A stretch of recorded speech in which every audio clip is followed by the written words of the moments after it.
What's up, guys? Good timing there. Hey, what's up? How's it going, everyone? Merry Christmas. Happy Hanukkah. Happy Hanukkah. Happy New Year. Happy Festivus. I mean, the way things are going in the store now, it's like Happy Easter, right? Oh shit! I haven't been back to the stores yet since before Christmas. Is pumpkin spice already back? Shamrock shakes are out. Sounds slower. That's probably because of you, Roberto. It's a low key stream. Yeah. Oh, the intro sounds slower. I don't think so. I think it's a slow intro. Yeah, there's going to be a speed correction for the CD release next year. That's correct. Hey, Shane. Hey, everybody. Hey. So we have a lot to go over. There's a lot going on. Yeah, look at those tones. Hey, Mike. Hey, Mike. It's all What's up? Going to happen. It's all happening. Hey, It's all Mike. happening. Yeah. That's from Almost Famous. Like, it's all happening. I got some wine in that, so there could be trouble later. I don't know. We'll see. I just listened to this. This is a 10-inch on Prestige Benny Green. It's got Charlie Rouse on it, and Ozzy Johnson, Paul Chambers, Candido, and Benny Green trombone. It's nice. It's a 55 session, so probably one of the last 10 inches they did. But yeah, this is great. I was listening for usually Benny Green, at least on the Blue Notes. He usually has like a chorus that he sings. And talking. Yeah, and I don't know. I was like running around while this was playing, but I didn't catch that. But I swore that there was on this. That's like his kind of thing. But anyway, Not that familiar with him. Here's a good point. What's We that? can go over more. You discover 50% off sale. It's kind of crazy. oh yeah, Yeah. yeah. So right now, There's a lot of inventory there. end of year sale, 50% off. You discover. I don't think it works for any of the pre-orders. Nope. But there's a lot. I picked up a couple things myself. So Yeah, I've got about 20 records in my cart. I'm going to narrow that down a bit, but I picked up the Cliff Jordan. I really wanted that. So this was like $20. And then I also got the Sonny Rollins Village Vanguard 3 LP.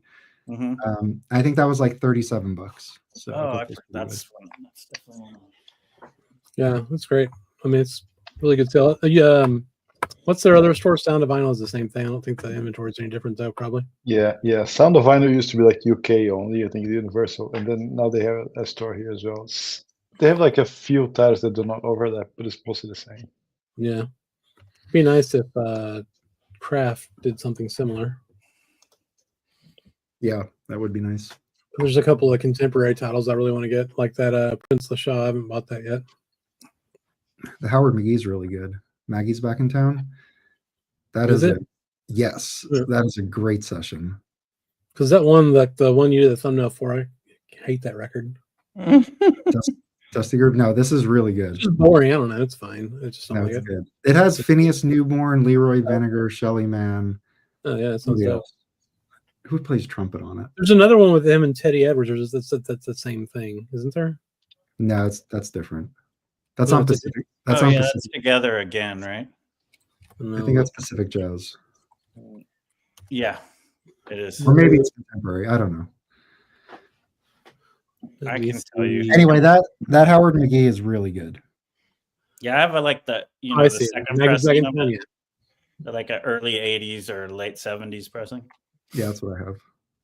Here, I'll share my screen. I'll show Mike, what's up? I haven't spoke with you in a while. Oh, so you've been By design. No. It's busy, and you've been around. Yeah, you weren't around. Were you around last week? Just Sunday. No, I wasn't around last week either. Yeah. Let me show this real quick. I think we're gonna do it. This is the other one I was talking about. Yeah, together again. Yeah, it's like contemporary. I think I have original mono of that. Pull up Maggie's back in town. I want to see who plays trumpet. I mean, obviously he plays trumpet. Who plays tenor? No, hang on. No, I forgot how to do it. Look. This one. Yeah, is it just a quartet? I guess it is. Yep. Okay. Quartet. But yeah, it'd be nice. I mean, they're only $30 to begin with, which is probably the best deal Yeah. in jazz vinyl reissues. Mhm. Yeah. What else going on? Felipe got the, and I think Mike, you also got Right. that limited edition Tone Poet.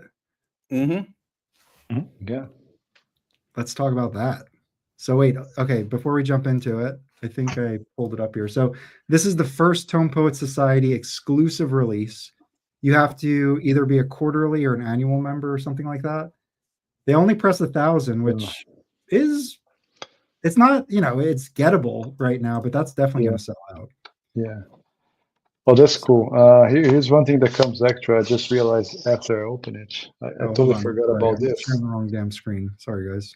I totally forgot about it, and it's pretty cool. They come with like actual. That's the one. Yeah, it comes with a golden ticket or golden label. Yeah.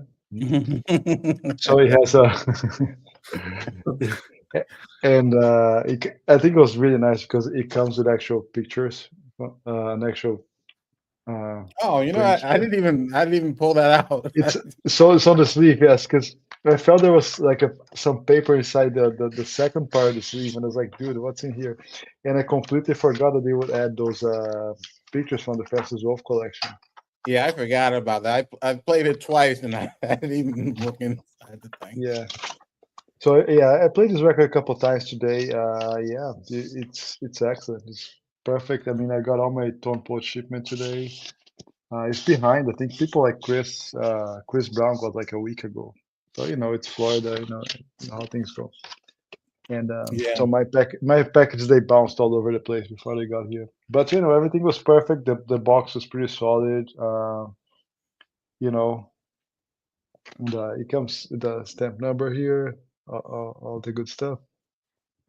And I found that the photographic work is terrific. Yeah, nice. Yeah. So Walter Davis, he's an old school guy. He was born in 1932. He made his career in the 70s. He played with Charlie Parker, Dizzy Gillespie. Then he plays. He goes one of those tours. He goes to Europe to play. Those Cold War Department of State trips, and then he comes back in the late 50s. He has a short run with the Jazz Messengers. He was actually with the Jazz Messengers. That's how he got it. Together with folks like Jackie McLean and so on. And then he just retires. He goes take care of his business. I think I forgot exactly. I think it was Taylor, Yeah. right? Yeah. Mhm. And then in the late 60s, early 70s, he comes back. He has many recordings, and then but he had formal training. He was a really skilled, knowledgeable musician, but he chose to have not be like a very scholar academic type of playing. He tried to infuse a lot of groove in what he played, and he's of course his major example, his major guide was Horace Silver. Definitely, there's a lot of you can definitely picture some Horace Silver inheritance in his records, especially this one. So this is 4018. It's interesting the choice here, Jackie McLean and Donald Byrd. So Jackie McLean, he actually plays. Walter Davis plays in 4013, which is New Soil, Jackie McLean's first album on Blue Note. And that record actually has 3 compositions by Walter Davis. So Walter Davis actually picks Jackie McLean for this record because he was used to playing because he liked the way McLean play his compositions in the first attempt. So and he works beautifully here. I think Jackie McLean, in a sense, I want to say he owns the record, but I think the best moments on this record are Jackie McLean. Although there's a great ballad here, Sweetness, by Walter Davis, that killer ballad. He made some very interesting stylistic choices there that doesn't make the ballad drag, but it's also very slow and full of sentiment. And but Jackie McLean really, I think, has some of the best moments in this record. And also Walter Davis was in Europe. He played with along Donald Byrd and Art Taylor. He also plays in Taylor Stenner's Art Taylor famous Prestige record. And I'm not sure if it was on that trip where Donald Byrd and Art Taylor recorded Blues Trinity with what's his name? Dizzy Reese. Blues, Dizzy Reese. Dizzy Reese, and so that's a quite interesting involvement there. Those guys all playing together. It's a 1959 session, if I'm not mistaken. So he was close to just like stopping. It's so I had this one next to I have an AP45 with this record. I think Mike has also, and there's some differences there. It's not like, I wouldn't say it verges towards any side. So if you have the AP45, you're fine. If you have the tone poet, you're fine too. The tone poet, I think they have the higher frequencies put a little louder in the mix. So especially Donald Byrd, I think. Yeah. Especially the trumpet. The Chad's version is a little more, a more like full body, a little rolled off, but in a good way. I think it feels very warm and great sounding as well. And this one is a little more direct, in your face. The horns, yeah, it's still I think Donald Byrd plays a little louder than what he plays in Chad's version. And Jackie McLean is a very breathy, very full sound. But in both, I really dig the drum sound. I think the drum is what sounds the best in terms of quality here. There's a lot of, you can hear all the echo, the decay, the way it floats and stays, sustaining. It's absolutely great. The drum is probably the highlight in terms of sound quality in both records. But I think a nice package. Of course, the cover is dramatically different from Chad's to this one. This one has a lot more grayscale. Chad's is a lot more contrasty, in the sense that you can pretty much see his eyes and his teeth, and his face is very dark, almost like the background. Is that Chad one of those kind of crappy Yes. covers where you put two records inside of it, like you used to do for the 45? Yeah, all of those. I don't know, both are Kevin Gray's cuts. It's just in different places at different times. But it's a solid record. Again, I think McLean. And the funny thing about, I was checking the number. So this is 4018, and his great idol is like Horace Silver. And 4017 is the Horace Silver record, and actually 4019 it's Donald Byrd's record, and he's also in that record, the Birding Hand. Oh yeah, I just got that. Yeah. Is that a mono or a stereo? Birding. This one is a stereo. This one is stereo. Interesting. Okay. Yeah. Felipe, isn't there a story that's like the first full album recorded at Englewood Cliffs? This one here? Yeah, that's what I heard. I heard there was some. Yes. Quebec recorded a couple tracks, but the first like full album, I think, was this. At Englewood Cliffs, I think it was this one. Yeah. Which I thought it was New Soil. That's why I thought they called it New Soil. But New Soil is the last full album Yes. recorded at Hackensack. Yes. Parent. Yeah. Okay. And so I remember he put together Englewood Cliffs. He was really eager to move. I think as he got a permit to be operating there, he started. That was in July '59, and I think he started construction a few months earlier, and that was in July '59. Yeah, Walter Davis Jr. Davis Cup.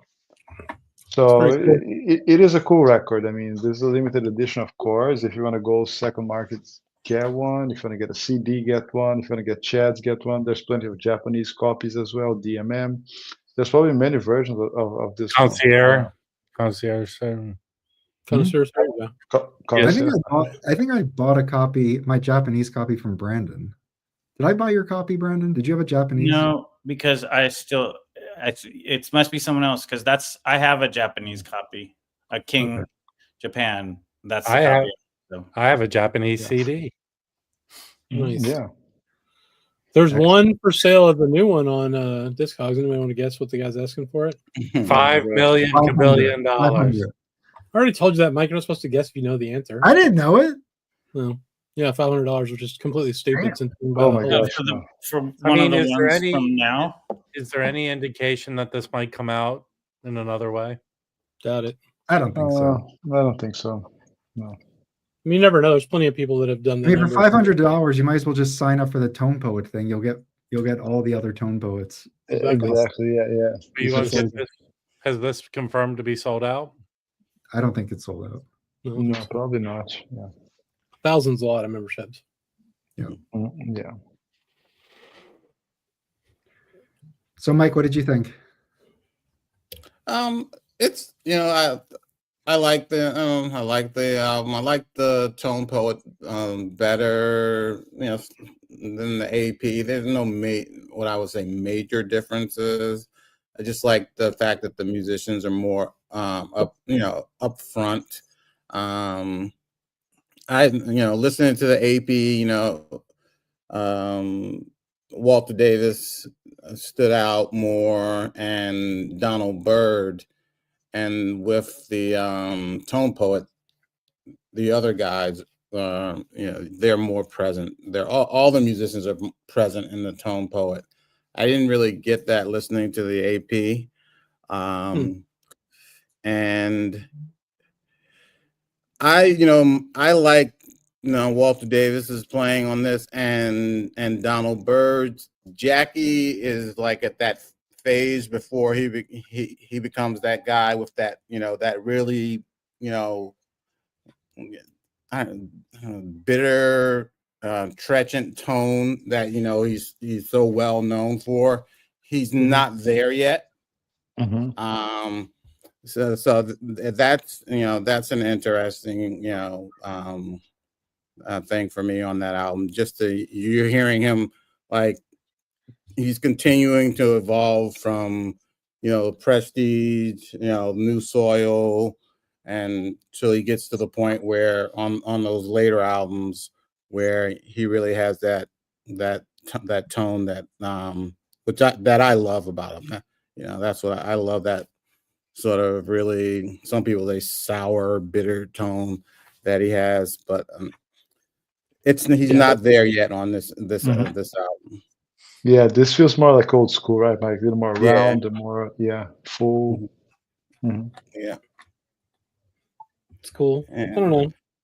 I'm not going to sign up for the Tone Poet Society, I don't think, but I would like to have a copy of this record. Maybe I'll get a CD or something.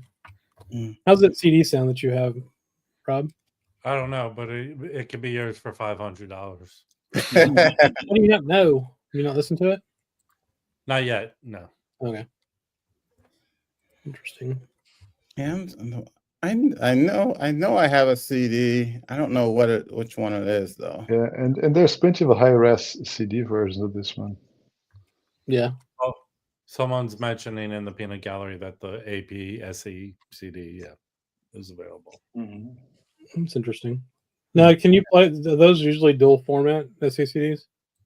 I don't know if the AP hybrid. I don't know. I don't think so. Are they? I'm not sure. I don't think they're hybrid. No, I don't remember. Yeah. Because usually if it's hybrid, they're going to put it right away. Right. Yeah, they're going to call it hybrid SACD. That makes sense. It is hybrid. It says it on the thing. I'm looking at it now. Well, at least it says it on Discogs. I don't know if it is on the actual. All right. It's hybrid. It's hybrid. Robert has confirmed it's hybrid. Boom.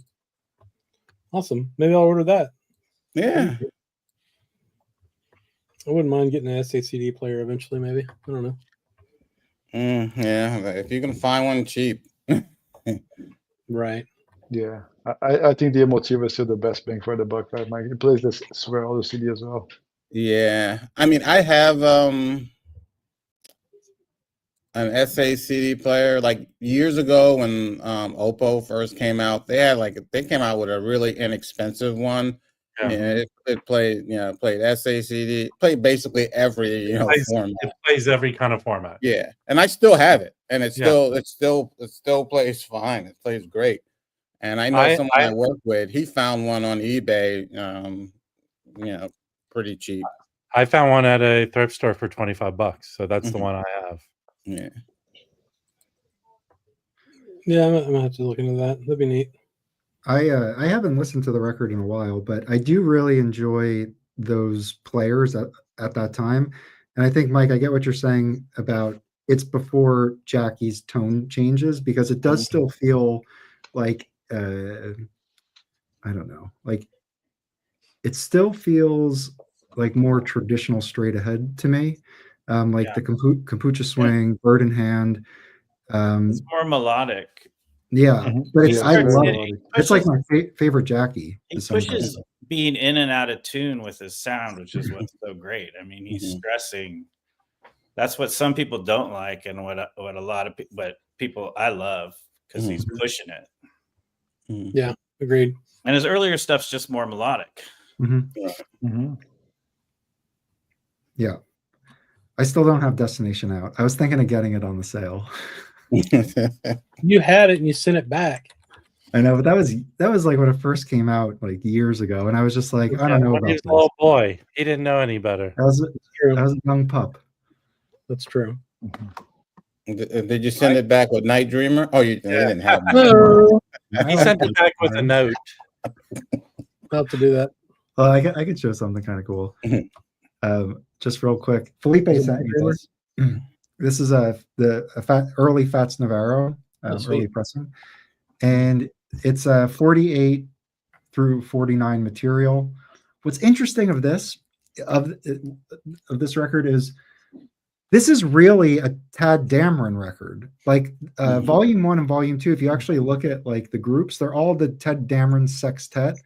It's just that, just like Blakey, like when you listen to the Messengers, the first solo is like Lee Morgan, where it's like all Tad Dameron stuff would give Fats Navarro the lead solo.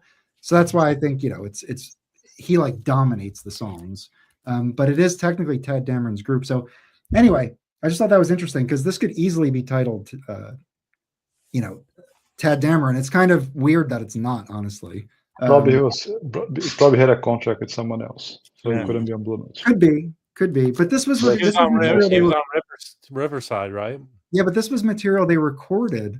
I don't know. I actually have no clue what the contracts are at this time, because this may have been like licensed to It Blue might have Note. been Navarro was more popular at the time, so they He put. was Well, also Yeah, dead. no, that's fair. It's just, but the thing is, like, I've been trying to get into Tad Dameron stuff, the early stuff, and it's like this is the best way to listen to it, and it's not even a Tad Dameron. Right. Yeah, I mean, Ted Dameron, he's important not so much as a player, but as a composer. Yeah. That's the thing. He even gave up on being a player. He was just writing music. And talent. And he was like a and Blakey. Like conducting. he brought up talent. Like Clifford Brown played with him early on, and Clifford Brown knew he was replacing Fats. So like that was like Fats was, even Dizzy said like Fats was the best. So like but Fats, so not Tad in the best Dameron shape at the same time. composed, and he was a talent guy. So like, who's the tenor player? Yeah. I can't remember. But the thing of the Fats Navarro, especially in the early 50s, I mean, if you think that Charlie Parker was a train wreck, he was much worse. Oh, Well, he died in 1950, so yeah. Ernie Henry plays in a lot of Tad Dameron stuff, Mhm. and he died young. Same thing with Wardle Gray. Yeah. They all died die before. young? They Yeah, died. They Fast- all died before like they could get like, I mean, I don't know, like 1955 sessions in. So that's why, yeah. Anyway, but I was just listening to this. I love the early Blue Notes. I used to like ignore them, but like the Miles, the Fats, the Monk, the one I'm not too crazy about is the JJ Johnson one. That one I think is mixed. There's some good stuff and some stuff that I'm not too into.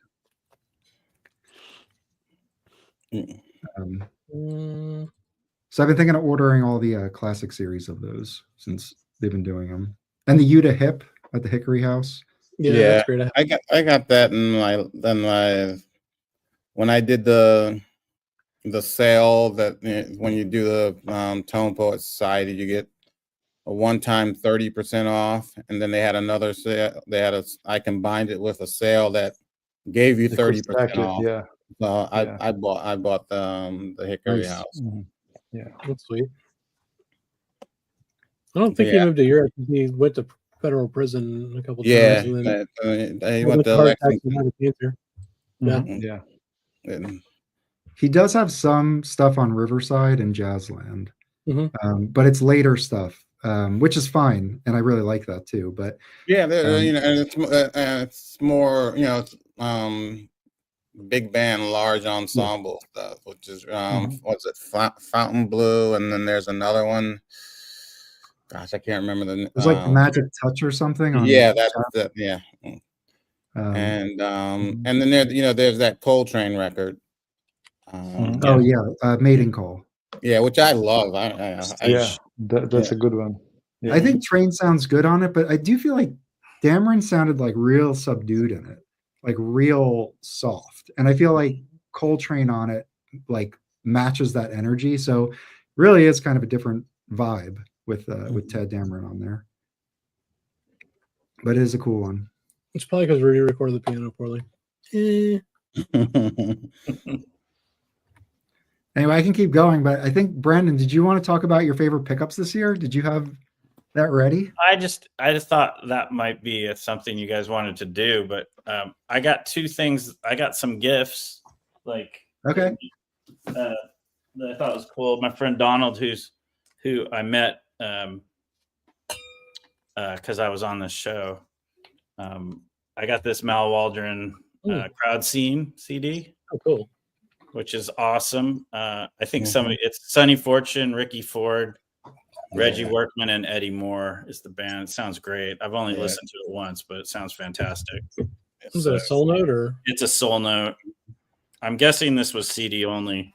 Yeah, it's in that one of the Sono Mal Waldron boxes. Yeah, it's in one of the box sets. Anyway, Box this is great. And also got this Keno Duke with Harold Mayburn and Frank Strozier and George Coleman. Oh, nice. That looks awesome. I have It's really cool. I have a record with some of those guys I'm going to show. Yeah, it's awesome. So yeah, those are some pretty cool. Those are the only Christmas gifts. I can go through my favorite things of the year. It's not like they came out this year, just things I picked up. Yeah, for sure. Yeah, Want to do that? Okay, I'll do it quick. So this was probably one of the best. Oh yeah. Most of you know that. Yeah. So that was pretty awesome. Didn't you order that, Mike? Huh? Didn't you finally get that, Mike? Or is it? I just ordered it yesterday. Yeah. Yeah. 50% off. I'm curious because they use the original 7-inch reel. Yeah. So I'm just curious to hear how good it sounds. I'll do the things that came out this 7.5 IPS. Oh, okay. Thank you. I'll do the So things a that came 7-inch tape is like Oh, whatever. Anyway, the Kofi or Coffee. Yeah, it's great. Amazing. absolutely great record. So yeah. Absolutely fantastic. I'm digging this The Forces of Nature is pretty enjoyable. Oh, yeah. Liking it. This Max Roach, the Lodestar, is just awesome. Oh. I am Yeah, just loving it. I ordered that from Europe last week when he showed it. It's What is great. that? What label's that on? It's on Horo. It's the Italian label, Horo. The horror, the one that we're talking about, yes. Yeah, it's Cecil Bridgewater, Billy Harper, and Reggie Workman Oh, sick. with Max on drums. Very nice.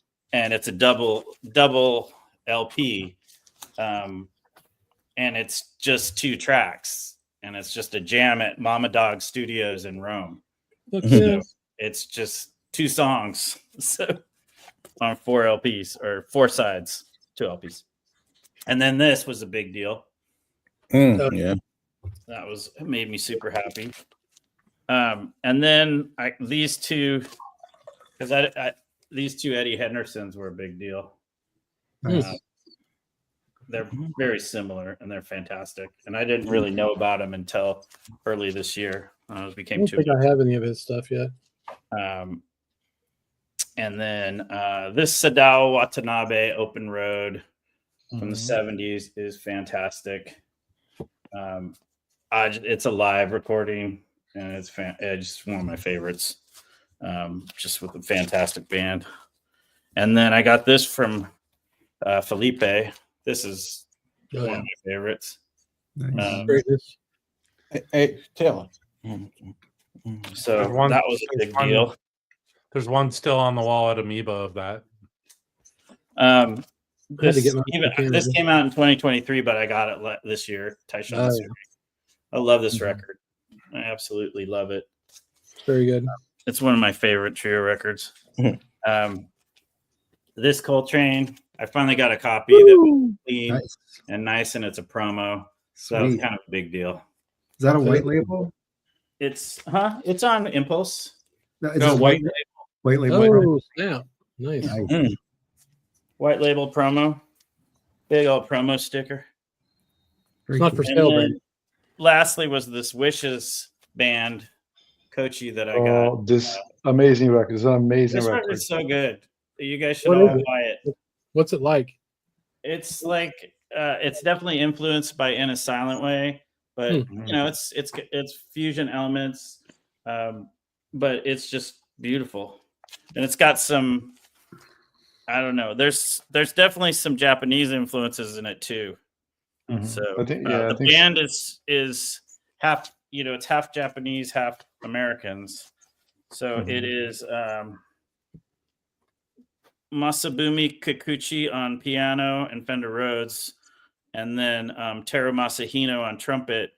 But then you've got Dave Liebman on soprano, Reggie Lucas on electric guitar, Anthony Jackson on bass, Al Foster on drums, and M. Toomey on congas. So it's a cool, recorded in New York mix of Japanese and American musicians, and it's just a phenomenal session from I think it's 76. I think it's 76, but it's really good. Yeah, it's 76. It was on Eastwind and then Inner City. Yeah, there's an inner city copy that you can get fairly cheaply. What's the title? The band is Wishes and the title is Kochi, Kochi. Okay. I got it here. Yeah. But it's not a crazy expensive record. It's No. pretty It's not affordable. cheap. Yeah. So those were my top scores of the year. Chris is used to CD prices now. Yeah. Well, I'd like to. That sounds awesome, but I'd like to get the Eastwind version, but it's, shipping. Yeah. It's a problem. There's Yeah, there's an Inner City for $30 if you want that one. Yeah, I'm sure the inner city sounds great. Yeah. What do you have? The Eastwind? Yeah. Very nice. Where'd you find that at? My local record store, the guy has a really good Japanese jazz connection. Awesome. So he just gets about once a month, a pretty decent sized box comes in. It's got more, there's some 7. electronic music too, but there's usually a lot of jazz. And every time he brings something in, I find at least 2 or 3 things that I want to That's very take cool. home. So, and he Is that doesn't put on the shipping charges, so it's whatever it is. That was like $30 for the Wishes. Do you have any more? Nope, that was it. Great pile, man. Good selection. Yeah, that was great. Does anyone want to be blown away? Oh, Yeah. God. Yeah. Can you give everyone an update on where you're at, where you? I've been visiting family in DC area. Been here since took a red eye out Tuesday. So I've been here. So I've hit 2 stores already, and today was a killer haul. I'm in Leesburg, and there's one record store here, and just so records I didn't pick up, there was a Sun Ra with a hand drawn picture on it. They wanted $454.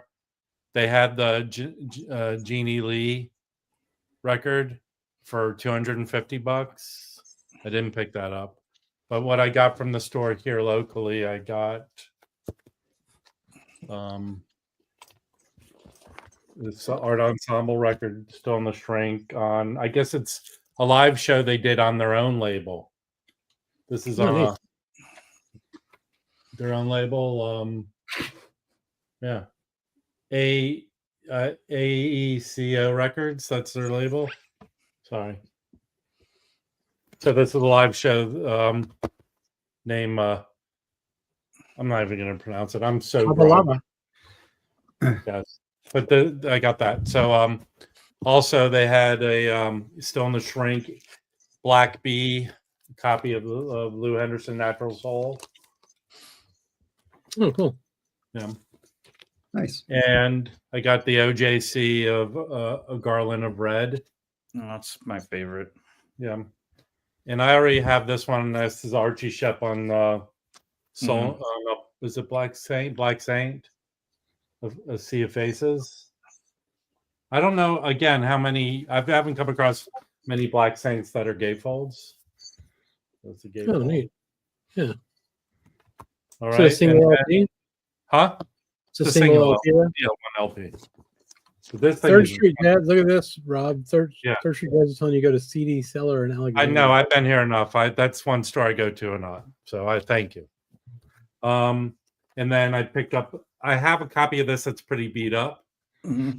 This is pretty sought after. This Jack Montrose sextet, and this is the red vinyl version. Oh, cool. Plain. So I have a beat up copy if someone wants it all. But I mainly found it for $3, and this one of the record stores near me in LA was selling this for like $75. Is that the same? Is that the same as J.R. Montrose? No, it's different. Okay, it's not the same guy. All right, so today I went to my honey hole. I went to go visit my mom, and it's out in a rural area in Pennsylvania, but there's a store there, and I go there, and today I hit it pretty well. So let me go through these. Here's one that'll show first. Is this Funny Stit on Roost? Who's playing piano on that? Is it Bud Powell? I mean, again, they don't say on the back. I looked it up on Discogs, but I'm not remembering. I'll look it up. But I don't think this is this a Roost? No, it's a roulette, so it's another sleeve. So the guy told me that someone was moving to Canada and he had like an avant-garde free jazz collection, and he cherry picked the stuff in good condition. So put this aside. Here's one. This is an OG. Oh, cool. And if I took the price tags off, because if I told you how much I paid for each of these, you guys would be upset. It was not a lot. So this is a gold stamp promo. And I think I looked each record up. This thing goes for a lot of, not hundreds of dollars. This goes up in the upper 80s, 90s, right? An OG of this. Very nice. This is on Horizon. Is that the first copy you've had of that? Yeah, I always see reissues. Like, I don't even know if they're legit of this. But this is two lineups. Billy Higgins, Frank Lowe, Ricky Cherry. I don't know if it's a relation, Hakeem Jamil. And then Charlie Hayden joins them on a second side. Oh, cool. Okay. This one. Does it have the weird, like, Unipack cover? Yeah. Oh, see the inside, man. Yeah. Yes. Very cool. Is that a crossword? These records look kind of unplayed. So. This one, the Revolutionary Ensemble Manhattan Cycles. I have another one of their records, but it's led by Mike's favorite, Leroy Jenkins. Leroy Jenkins. Yeah. So what label's that on? Is that Indian Navigation? Indian Navigation. Yeah. Oh, cool. That's not a particularly easy record to get. Mm-hmm. No, isn't this their original? Yeah, the first like 3 releases use that label. I haven't seen that. No. Huh. All right, that's a cool one. I think the most money I paid for was that Sonny Stitt record. I have this, but I found another copy of it. Of the Archie Shep. Okay, here's another Revolutionary Ensemble record. Cool. And this is on Vietnam. This is a 1972 ESP disc release. Yeah. So it has. Let's see the cover or the label. Oh, weird. Neat one. Vietnam. This lineup is. Do you even say it on here? They don't even It's say. it's on the front cover. Oh wait, yeah, it is very light. It's Jerome Cooper, Leroy. It's very light. You can hardly say Leroy Jenkins, Leroy Jenkins, Cerrone. Surround, Mm. and Jerome Cooper. Jerome. Yeah, well, wait. I have a Cerrone record here, but let's go through. Okay, But this wait, is there's more. there's a lot more. This is really cool. So Yeah. this is I thought you could only get edition 1 when it was originally pressed, but they did a pressing of edition 1. It's a green label. So this is edition 1. Cool. Do you already have both of them? I have both. I have a Canadian original and the US original, but this is on the neon label. I'd be interested in that if you want to sell it whenever you get back home. Okay. So this is edition 1. I don't have edition 1 or 2. So All right. I picked Do you up. have, wait, hold on, Chris. Do you have this? no, but I want it. I need it. Let's not make a mockery of me showing records, you pussy. Whoa, sir! How dare you? Okay. What think about that? I already have. This is the 1970 transition label, crappy label, but this is a Van Gelder. Uh-huh. And, What is that one? Sorry, yeah, I got distracted. it's- Oh, greatness! Love that record. I Great cover, already too. have this, but this is a kind of minty copy of this. Probably like the only free jazz they put out on Muse, I think. This creative construction company, which is this is volume 2. I have both volumes, so that's the lineup on this. Oh, yeah. That And looks This like is a this box is some lineup. hard listening.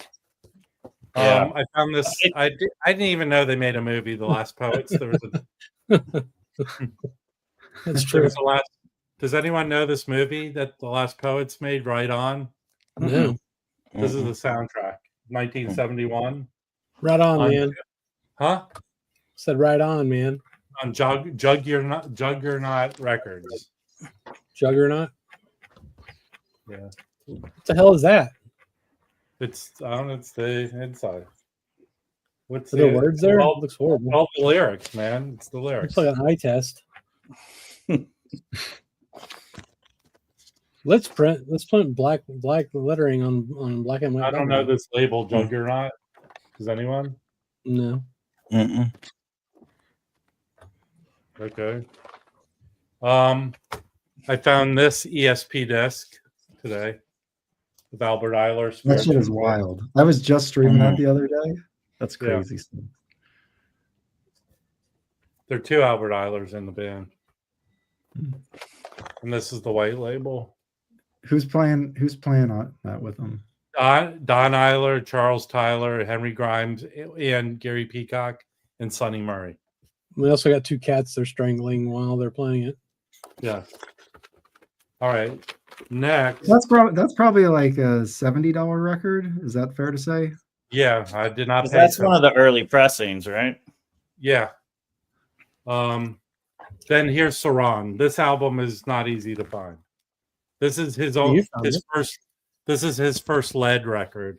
Oh, cool. So it's him, James Newton. God help me with this. It's with Munir Bernard Fennell. Yeah. And Don Moyle. Oh, cool.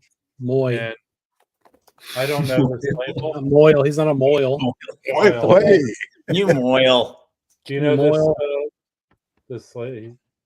I guess this is his own label, Surround. That's cool. That is But it has a nice, cool texture cover. I think this was reissued not too long ago. That's nice. Did Okay. you look it up? Is that like a rare record? It's not rare, but it's pricey. I mean, Okay. I'll give you, for instance, how much. I think I paid $15 for this. nice. Okay. I think it's like an $80 record or something. Nice. I mean, that's pretty similar to what I paid here. Okay. I have 2 more other non-jazz records, but this to me was the find of the day. This is Rashid Ali on his own label. Oh, nice. Swift Are the Winds of Life with Leroy Jenkins, just both of them. So it's just drums and violin. Yeah, but I listened to some of it and it's pretty cool. Hmm. I thought this might be a reissue or whatever, because I have another one where this, the cover was coming apart, but this is legitly an OG. It only was issued once on vinyl. So, That's and awesome. I'll say, just to make people, I paid $18 for this. $18. So Very nice. And then here, maybe this might make Mike a little jealous. I found 2 living presents. So again, I found another copy of Firebird, but these are classic records versions, Nice. which go for much more than the original. Oh, very nice. So I paid like $12 for this one, but this is an 80. No, I think this is going for $150 on Discogs. Okay. And then this one here, I'll probably sell my 3rd pressing of it and keep this one. So that was a good. Most of this was from today, so it was a good haul today. And I only had like a half hour to run into the store and look around, so it was pretty cool. Cool. The guy knows me. The guy knows every time I come back. He goes, "Yeah, I have jazz right here. I just got to go and look at this section." So that's cool, man. I went to my record store 3 times in the last 3 weeks and didn't find a goddamn thing. Literally, they have a new jazz section of like 20 records, and there were the same 20 shitty records week 1, week 2, and week 3. Man, that sucks. No, I mean, it was a cool pickup. I thought I did well at this first time, but today was cool. The store in Denton that me and Louie go to is pretty great, though. They have some good shit usually. Probably gonna meet up with him next week. They did have a copy of Coltrane's Interstellar there, but he was charging $40 for it. I've been fine finding that record for less than 40 regularly. So yeah, I love that record now. Interstellar Space. Yeah, dude, it's great. I think I paid 40 for mine. I paid $3 for my CD. Woo!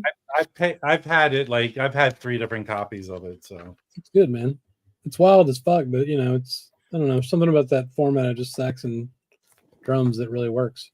Oh, I'll listen to that. Speaking, well, go ahead. No, I'm gonna go on a tangent, so jump in. Okay, cool. So I listened to this yesterday, and I really enjoyed it. And I was kind of scared of it when I bought it, but it's Cecil Taylor. Oh, awesome! Yeah, it's fucking great, man. And it's definitely crazy at times, but like, I don't know, man. His stuff's starting to make sense to me, I guess. And then there's a lot of sections where it's just very melodic, and I wouldn't say straight ahead, but it's like recognizable melodies and things. It's really, really good, and it sounds excellent. So definitely pick that up. Cool. Did Felipe get a copy of this? I can't remember. I don't think so, right? Somebody showed it. I don't think Zev did this one. I think Dave just picked that up, actually. Yeah. Anyway, it's reissue produced. So, he said this was released on a different. That was like originally a fantasy release. It's really good though, man. I really enjoyed it. I didn't realize till I think it was Brandon that mentioned it last week, that I've had that record because it's listed as an Heiress to Freedom Nefertiti. And I think the songs are out of order a little bit on that. From that. Makes sense. Cool. You can get that Nefertiti Heiress to Freedom record for a good price, I think. Yeah, is it 2 LPs as well? Yeah, it's 2 LPs. It's exactly the same. That's cool. All right, so I got a tangent we can go down. Let's do it. That includes a lot of the players we're talking about. So the first thing is I saw somebody post this on Facebook, and I just thought the cover was cool, so I looked it up and I just bought a copy. This is Stafford James Ensemble on Red Records. Shit, I had notes on this. I think the notes have disappeared. Hold on, I got them here. Notes. Can you help out? Thanks again. It's like from 79. Red Records is obviously from Italy. This is the only thing I have from them. I know they put out the Joe Henderson with Charlie Hayden, I think it is. Yeah, there's a couple of ones they reissued a couple of years ago. But it's a nice, clean copy, and it's got Stafford James. who I wasn't really that familiar with, but I do have him on a number of things. He played the with Woody bass player? Shaw a lot. He was Yeah. with Woody Shaw. The record behind you, isn't he on that? Yes, yeah. So I pulled out all my Stafford James stuff. Frank Strasier on alto, and I'm pretty sure he's playing flute on 2 songs on side 2, but it's not credited. Harold Mayburn piano, Lewis Hayes drum. So it Hey, starts nice. with it starts with a quartet where it's a tenor quartet, and they're killer on it. It's just all killer. Oh, that's interesting. Sorry. And what's that? Oh, that's Frank Strozier and Harold Mayburn are on that Keno Duke. too. Yes. Yeah. Oh, Yeah. interesting. Yeah. So anyway, the second track is a duo. So it's piano. So it's Mayburn and James. The third track is what is it? It's drums and bass. And they don't do a tenor or an alto and bass. Then they go back. There's a trio. So Frank Stasier is not on that. And then they go back, and that's when when Frank Stasier starts playing flute. But anyway, it's a good record. I mean, the first track on it is fantastic. It's worth picking up just for that. But it is a pretty cool record. So worth checking out. And then I was like, what else do I have? Stafford James. What's that? That one's pricey. I think I got the last affordable copy. Damn it. Yeah. Yeah, you did. The cheapest one's like $80 with shipping from Europe. Well, now Yeah, I it's feel like getting this more. should be a way more expensive record than it is. Just the style on it, $80 you know, really it's expensive. like other. It's So only anyway, been issued at one time too. It looks like. so Stafford James plays on a trio on Wildflowers. So I pulled out my full Wildflowers set. Dude. There's Bayard Lancaster on this, Sonny Murray, all the guys from World Saxophone Quartet have like lead sessions on this. The tenor player that works with Cecil, the record you just showed, Chris, the tenor on that, forgot his name now. Cecil Taylor? Who's Oh, Cecil Taylor's team? yeah, I'm feeling blank too. What's his name? Shit. Jimmy Lyons. Jimmy Lyons has a lead track on this. Yeah. And this is all done in like May 77 or something at Sam Rivers' loft, which was called like Rivby, which was named like partly after his spouse.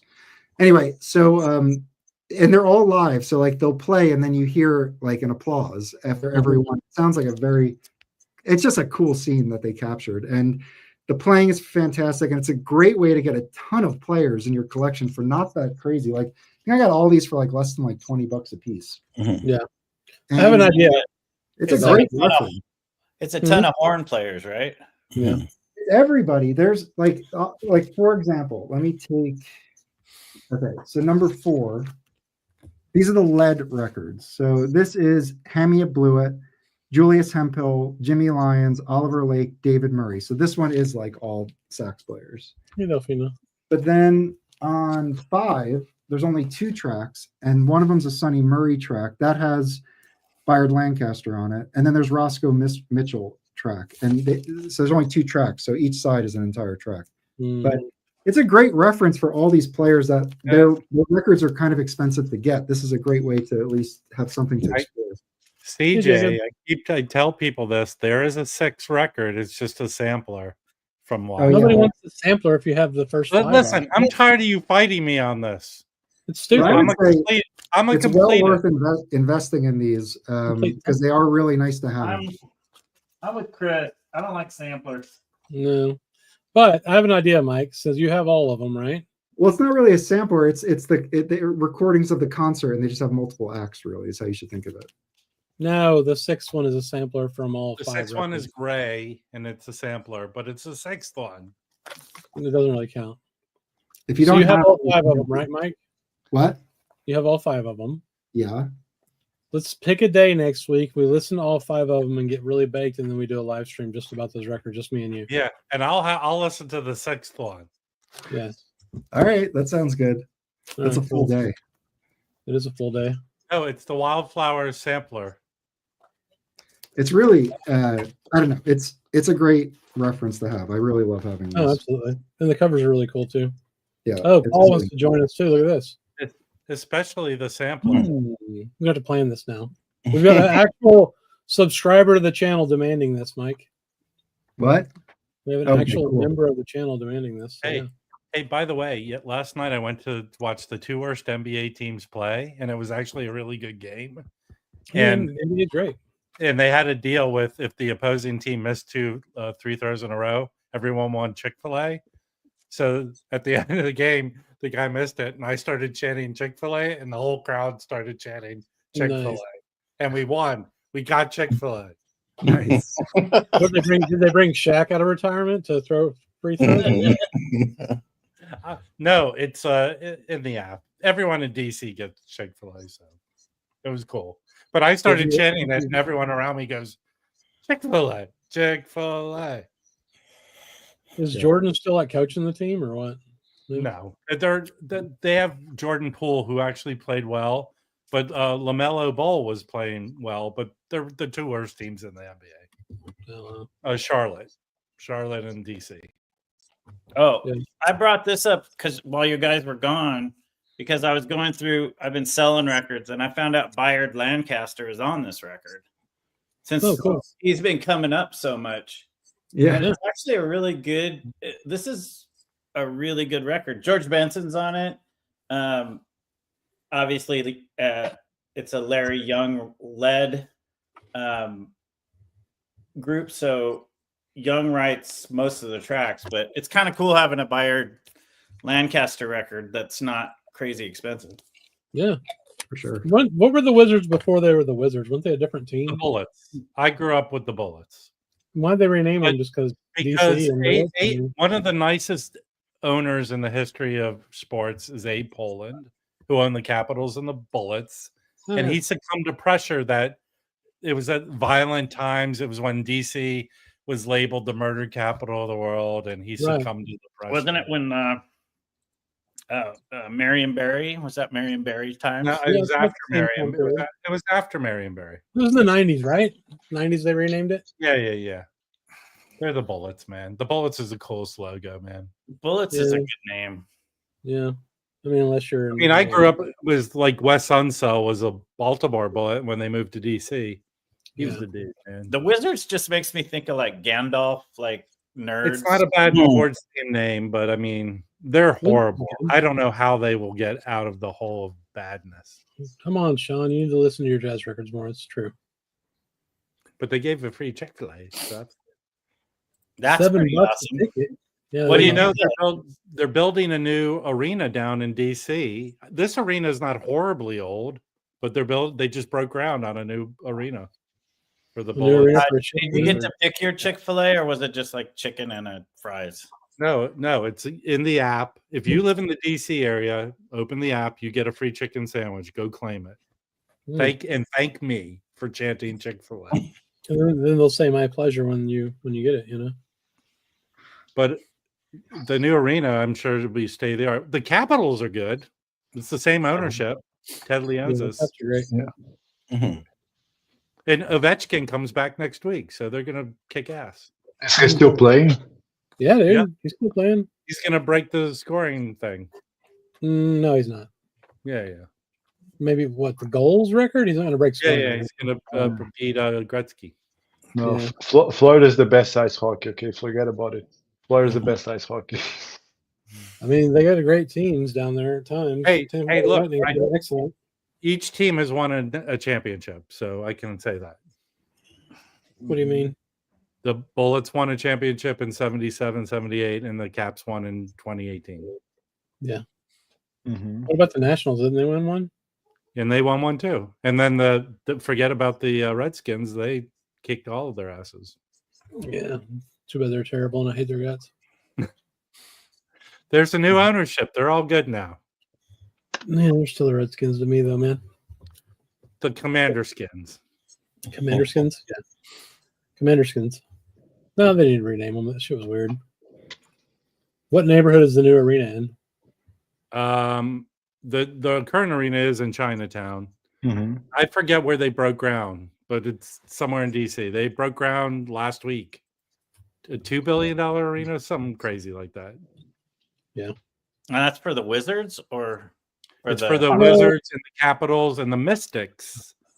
I think right now The women's So Georgetown also plays in the current arena they're at, Capital One. That's where Georgetown plays their games. Yeah. So Georgetown will keep playing there.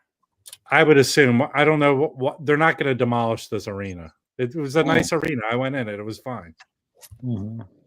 It didn't feel old and decrepit, but I guess they need a new one. And then, last week Senate gave the Commander Skins access to the old RFK ground, so maybe they'll build a stadium there.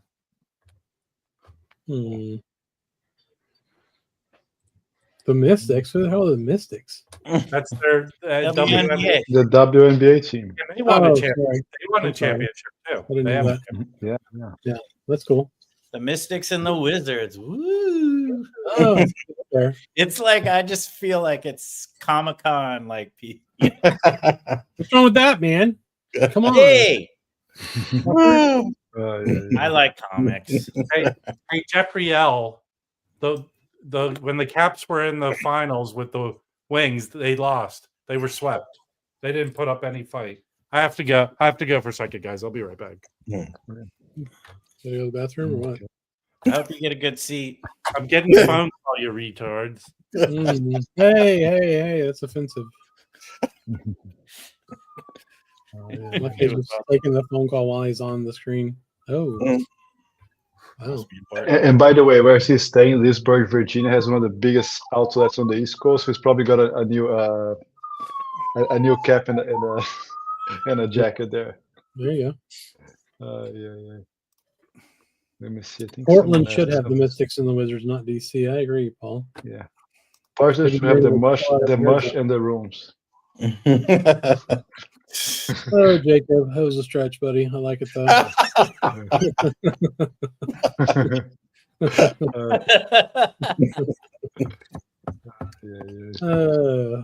Man.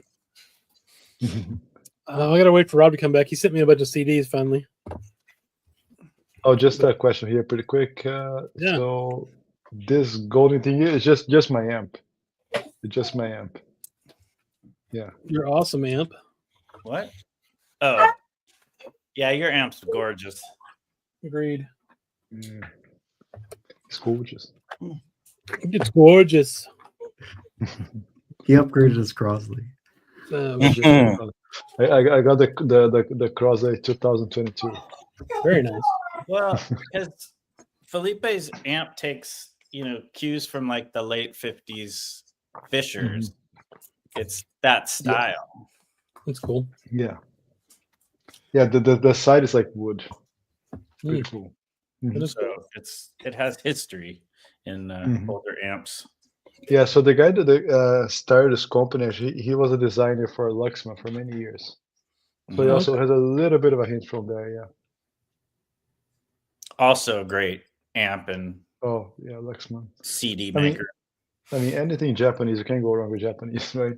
Kind of hard. Oh, I didn't realize it was Japanese. That makes sense. Yeah, yeah, It looks nice. it's cool. Your speakers look nicer though. Oh, too, yeah. The grid is white. That's cool. They don't have the grid now, but the grid. Oh, is really? white. Yeah, the grid is white. I'll show you guys someday. Yeah, that's a nice touch. I usually don't put the grids because they kind of muffle the sound a little bit. Really? Oh yeah, they take your grids off. You're gonna hear the difference. Take your grids off unless you have 2-year-olds that want to poke holes in things. You can't pull it out.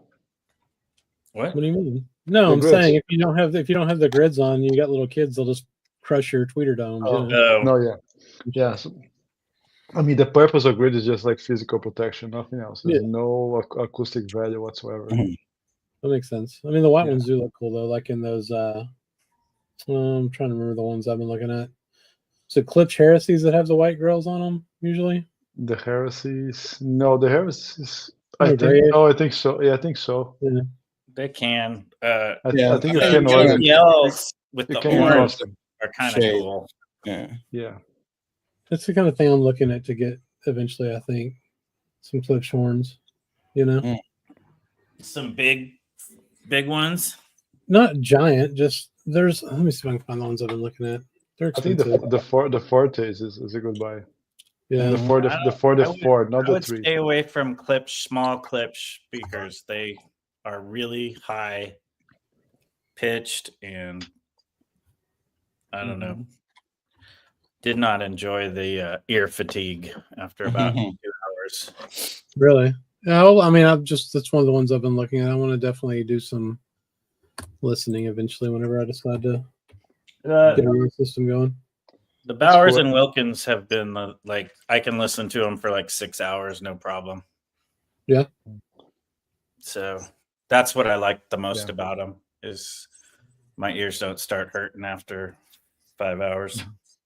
Yeah, and again, always depends on the pairing, right? So the Yeah. Bowers and Wilkins, depending on what you put it with, they are very bright. They're known to be bright, right?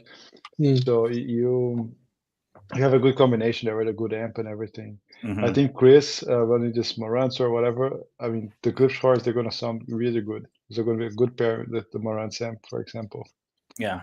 if you put it Yeah, together. I had a pair of B&Ws in the late 90s, early 2000s, and I don't know, they may be in storage in New Jersey.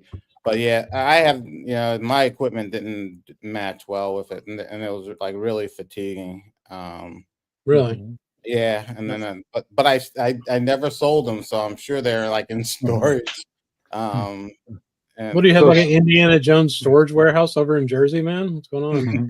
well, when we sold the house a lot, we put a lot of stuff in storage in New Jersey. Yeah. Stuff I haven't seen in years. So, Yeah. I'd like to get rid of it, but my wife won't let me. So Mike, you're saying your B&Ws, they were 90s. They were like the thinner ones, or like a regular bookshelves they're used to? They were But it they were the bookshelves. They were I think maybe the first ones with the Kevlar cones. Yeah. Yeah. And it just it didn't work with my setup. That's all. Yeah. So Jeff mentioned here the RP 8000, the clips. They are stand bookshelves. I mean, stand speakers. They're not bookshelves. They're like floor standers. They're great. I think on the clips, like consumer line, not going to the audiophile stuff. The Heritage, these are some of the best you can get from clips. Interesting. Yeah. Yeah, The I mean, RP600, which is the bookshelf, is a hit or miss. Some people love it, some people hate it. I think it depends on your room and your equipment. makes sense. Yeah. I don't know. It's probably going to be several more years before I even look at doing that. I'm looking I don't to really get. have room. I listen to everything in my office now, which has no reason to have speakers like that in here. It would be ridiculous. But Yeah.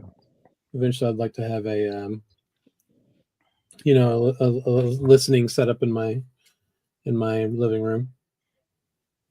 Lintons, I've heard of those too. Yeah, the offer deals are good, and they usually you can find them on sale or Crutchfield and places like that. Yeah, Yeah. and they're good. Yeah. I have the Wharfdale Evos, the floor standing ones, because they have the I love the AMT tweeters. That just that works for me. I think the speakers I had before also had that type of tweeter. So I think it sounds good with jazz. I think it works really well. That's fair, CJ. Yeah. Yeah, definitely. Well, actually, I don't know. You can, when you go to college, you'll still be able to buy equipment. Yeah. Yeah. Mike, do you have a Technics SL100C? Yes. I'm looking to pick one of those up because they can play 78, and I think in 2025 I'd really enjoy exploring 78. Yeah. There's just a lot of cool stuff, and it will help kind of extend my obsession with some of the earlier stuff. And I'd be curious to hear and do like sound comparisons just for my own interest. Yeah. So I like that because the other Technique model similar to that has the built-in preamp, and I don't need that, Mhm. so I picked this up because I wanted to try. It's been years since I had a Techniques, and so I just wanted to go back to direct drive. I have another turntable in now. I guess it's in the bedroom now. But it's not set up. But I just I also wanted to just play around with cartridges more easily. Like I got about I got about 5 cartridges. Yeah. So and then I did just you get the? Do you have the black ones or did you get the silver model? I have the black one. That's the one I want to get. Yeah, I have the black It one. looks good. Yeah, I have no complaints about it. No complaints about it all. Yeah. It's done me well. I mean, it's the one I actually use it. I use it more than the other one. I took the other, I took the other one off when I bought my new integrated amp. I had 2 turntables. I had both 2 turntables connected, and when I got the new integrated amp, I took my other turntable. I disconnected it, and I just go with the Techniques now. Yeah. Yeah. I mean, the Techniques, we all know, is a DJ table. I think it's just like a professional camera. It's made to take the beach. It's made to withstand, to last, to be reliable. Mhm. So I have a Techniques that is not hooked up right now, and it's a great table, great table. Yeah. Yeah, I definitely want to. I'd like to have something I could swap my head shells with, but I really do want to play 78s. And I have like 10 78s I just have accumulated. Mhm. So I don't know. I mean, that might be, I don't know if it's just a curiosity or if it's something I really want to invest in, I guess. Well, why don't you find somebody that has one and then go listen to them and see if you really want to fuck with it? Yeah. I think it's more about like hunting down the records and stuff that I want to, Mhm. and listen to them kind of on my own. Once you start doing that, if you do it on the internet, you need to find somebody that's a reliable 78 Oh, dealer. yeah. Otherwise, they'll just show up broken. Yeah, I know. Who's that guy? Oh my god, who's that guy? He's jazz vinyl lovers dude that always has all those 78s. I think I know who you're talking about. Yeah. He's like a lawyer. Matthew? Hmm? Is his name Matt? Yeah, I think so. Yeah. I can't remember his last name. His the clips he's played, he's got some really clean old school 78s, and they sound great. Mhm. They sound pretty good. Yeah, it would be fun. Yeah, I definitely think there's one way that's the best, unbeatable, to listen to 78s. Sean, they are mostly similar. CD box sets, they're amazing for 78s. They are amazing for 78s. That's true. But yeah, shipping is a serious concern because they break so easy. Yeah. Mm. So Get a CD box, comes in a book, so actually know what's going on with the record, because those original 78s have nothing, have like a cardboard, I know. know. Yeah. That's so. Yeah, you spend $50 on some like Blue Note 78 and it shows up broken. It's like, you know. So it would be not great. But yeah, and I think there's just a lot, like all the super early stuff. I'd love to explore it. I have explored it on LP format, but I really enjoy that, like that era. So I wouldn't mind getting deeper. Mike's in a year he's gonna regress back to like marching band music. I'm just waiting to 90s and progress shit. in time, and I keep going backwards. Y'all heard Scott Joplin? He's fucking anything. I don't care. I like it, so whatever. It's my money. But I love that stuff. All right, you guys want to see one of the best finds I've had all year? Yeah, try this. Brandon, I don't know if you're aware of this, but this is like ridiculous in my opinion.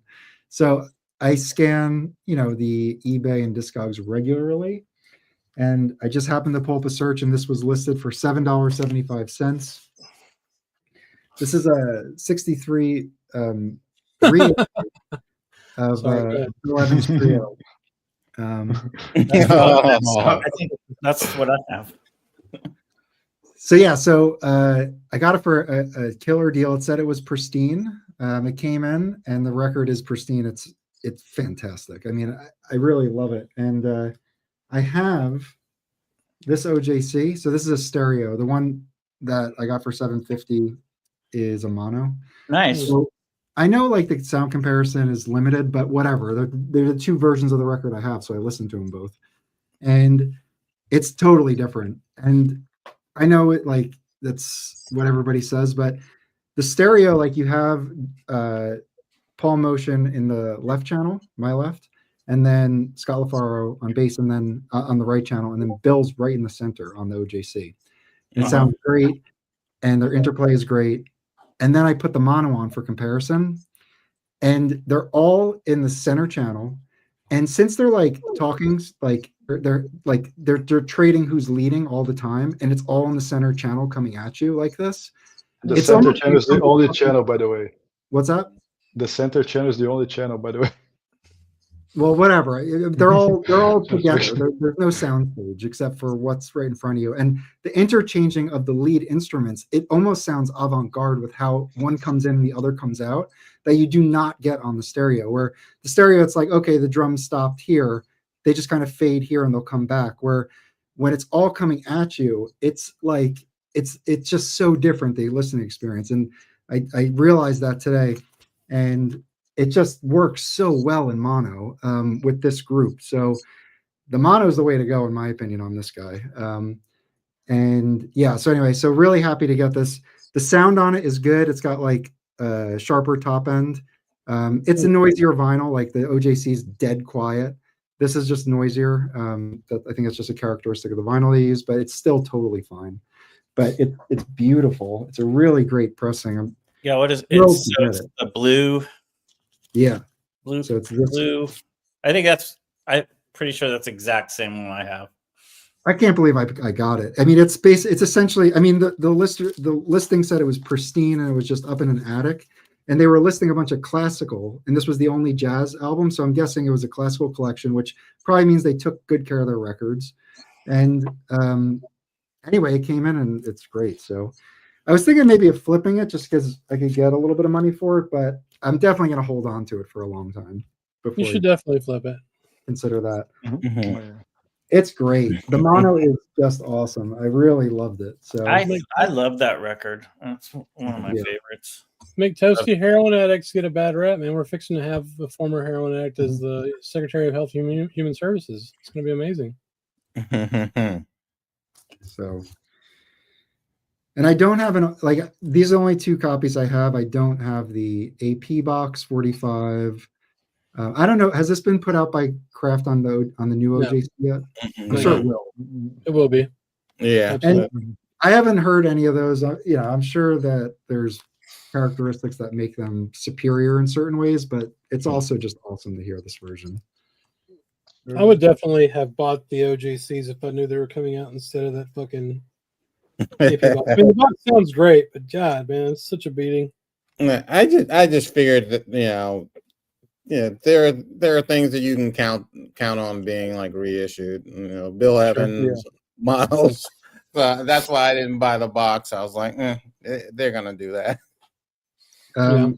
So the panning. So this isn't hard pan. The stereo isn't hard pan. It actually works really well together in stereo. So I wouldn't say that. There's definitely like it's not hard pan, but yeah. We don't have a flipper gift. We need one though. I'll work on that. Yeah.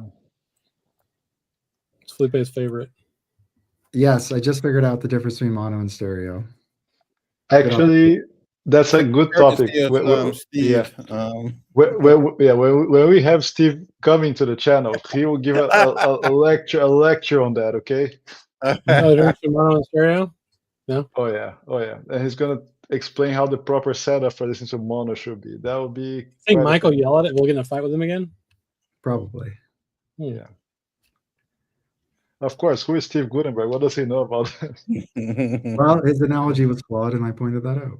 That's fair. Good for you, man. Oh man. Yeah. Taking down the audiophile intelligentsia like that. Nice. Mhm. That's Yeah. funny. Also, 1188. I know you're just trying to bait me here, but I have tons of mono, and the Bill Evans sounds different. Like a quintet mono hard bop session is totally different than this experience with the Portrait in Jazz. Makes sense.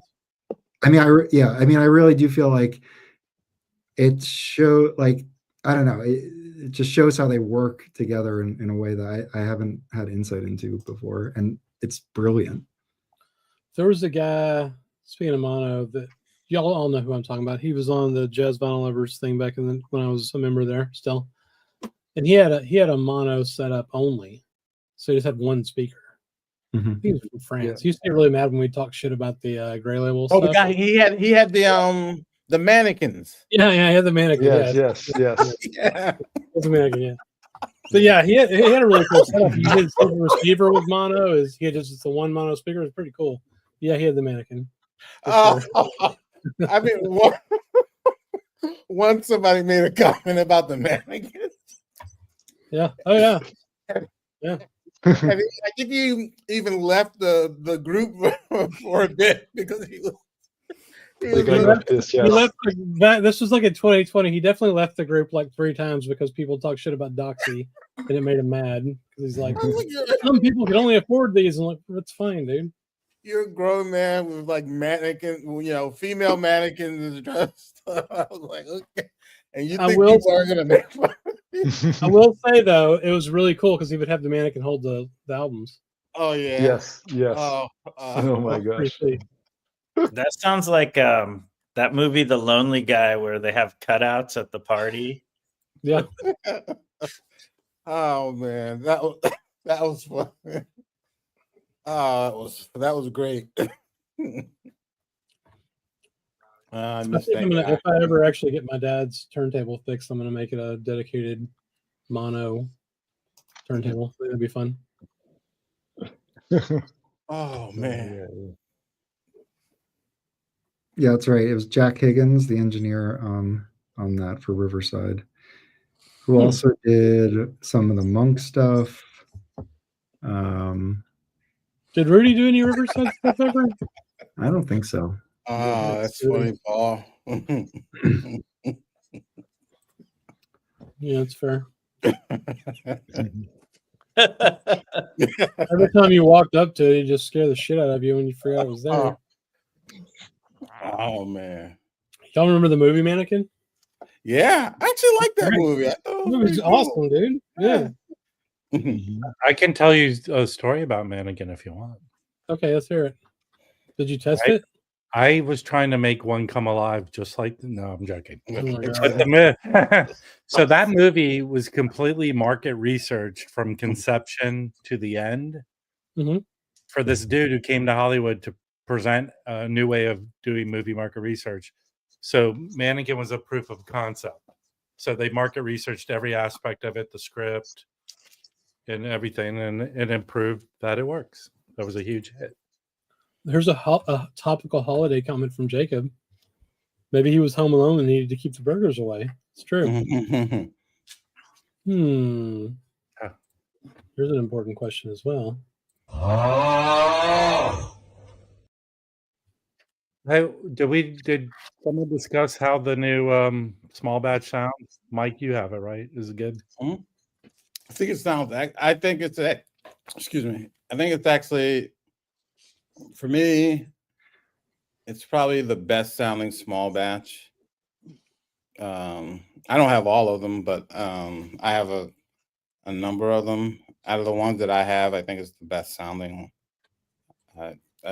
What are you talking about? What record is it? The Bill Evans. The small batch. It's Explorations, I think. Oh, okay. Yeah. I think. Cool. Yeah. I think I've listened to it about 3 times. Did anyone address this rumor that the Jazz Dispensary is going full force into the catalog of Joe Henderson? Is that what the stuff I heard? Well, Yeah, somebody said in the Discord, I think yeah, in the Discord, like, is someone heard something that they're going to make an announcement of a bunch of them, or I don't know. I haven't heard that. That'd be sweet. Well, they've done what? The Elements and Power to the People. Power to The the People. Canyon Lady. The They did Canyon Lady. no, that's ones they haven't done, but they I'm all for it, man. Yeah. well, I don't think anyone's against it, dude. Yeah, Mhm. I'm against it. you're an idiot. Of course you are. You're not against it. I got 0 gifts for Christmas, and I'm not saying this to be sympathetic, but who got the best gift on screen for Christmas? I didn't get anything for Christmas either. Well, I showed the records. Yeah.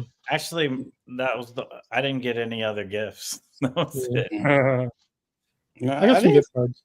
I didn't get I didn't get any music related stuff. I just got Me neither. great I think I got like 4 art coffee table books. I think Nice. like 3 from my daughter. Yeah. So, and they're Who's all everyone, Loki? You sound like Trump. Listen, everyone says. I'm but, sure you it know, will be on. I bought my own, as far as music stuff, I bought my own gifts. Yeah. I mean, that's what I did. Yeah. I am so hurt inside. I went and bought all these records. Is that the Slugs one? Yeah. Yeah, That's great. that's cool. I finally listened to the this one today. Pretty Oh, awesome. nice. Yeah, it's good. I think we should. Yeah, all I just listened to that before you guys started the show. I just listened to it again. I listened to the first LP, but I really enjoyed it, and it's on the blue vinyl. I think we should all chip in. Well, and get- this record kicks ass. One of the best things ever done. Yeah, I agree. It's really good. I'm looking forward to listening to the rest of it. we should get Mike a pith helmet. A pith Or helmet? Chris. We should get Chris a pith helmet. Why? Oh, 'Cause that's not a pith helmet. For Chris, it's not. What is it? What is he No, it's wearing? just a hat. It's just like a here. I'll show you. I have a pith helmet though. Actually, it's kind of funny. You do? Yeah, I do. No, it's just a hat. Yeah. Just a bucket hat. Yeah, but no, I mean the what's cool too is I thought this photo was really awesome. It looks like something from like the 50s almost. You know, really nice photo. So yeah, this was your number one, Felipe. I haven't watched your video yet. It wasn't some of the top ones. I think I put like 3 as my top favorite, and this one came right after those. Can I ask who's the band on that one and instrumentation? Jason Moran, Jason Moran, Brian Blade. Oh, sorry, and Brian Blade on drums. Yeah. Yeah, Larry Grenadier. I mean, his interchanges with Jason, I think they're absolutely fantastic in this record. Yeah. Yeah, man, that's a tough rhythm section to beat right now. I think. Oh yeah. You know, Big kind of Larry's work. Hey, before I left, I picked up some 3 killer records. I have pictures of them, but they're back at home. But this record is freaking awesome. This is a trio of David Murray. Yeah, I that was that's one of my favorite David Murray's.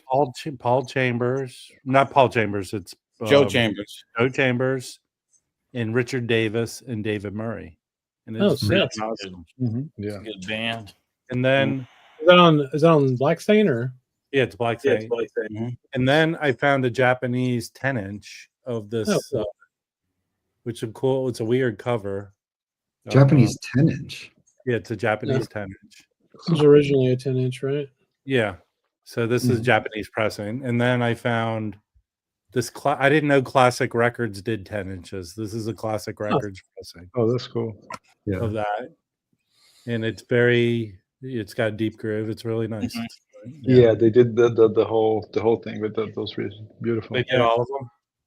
Yeah, and they did mostly mono for when there was mono and stereo. Yeah. Yeah. Did it come David with a Murray 12 pack record of Magic did that. Water? Oh, those 10 inches. Yeah, all mono. You want I to see know a cool that's blue? You want to see a cool blue note? Yeah, always. Okay, I kind of splurged on this one. I guess this would be a Christmas present. To yourself. This is mono 66. It's got New York labels. It's Kenny Burrell on view at the 5 spot. So it has Tina Brooks, right? Hold on. Okay, so I don't know. You tell us. I don't know who's on there. Kenny Burrell, Art Blakey, Tina Brooks, Bobby Timmons, and Ben Tucker. So Kenny is probably playing a Gibson L5 or Gibson L7 with Charlie Christian pickups.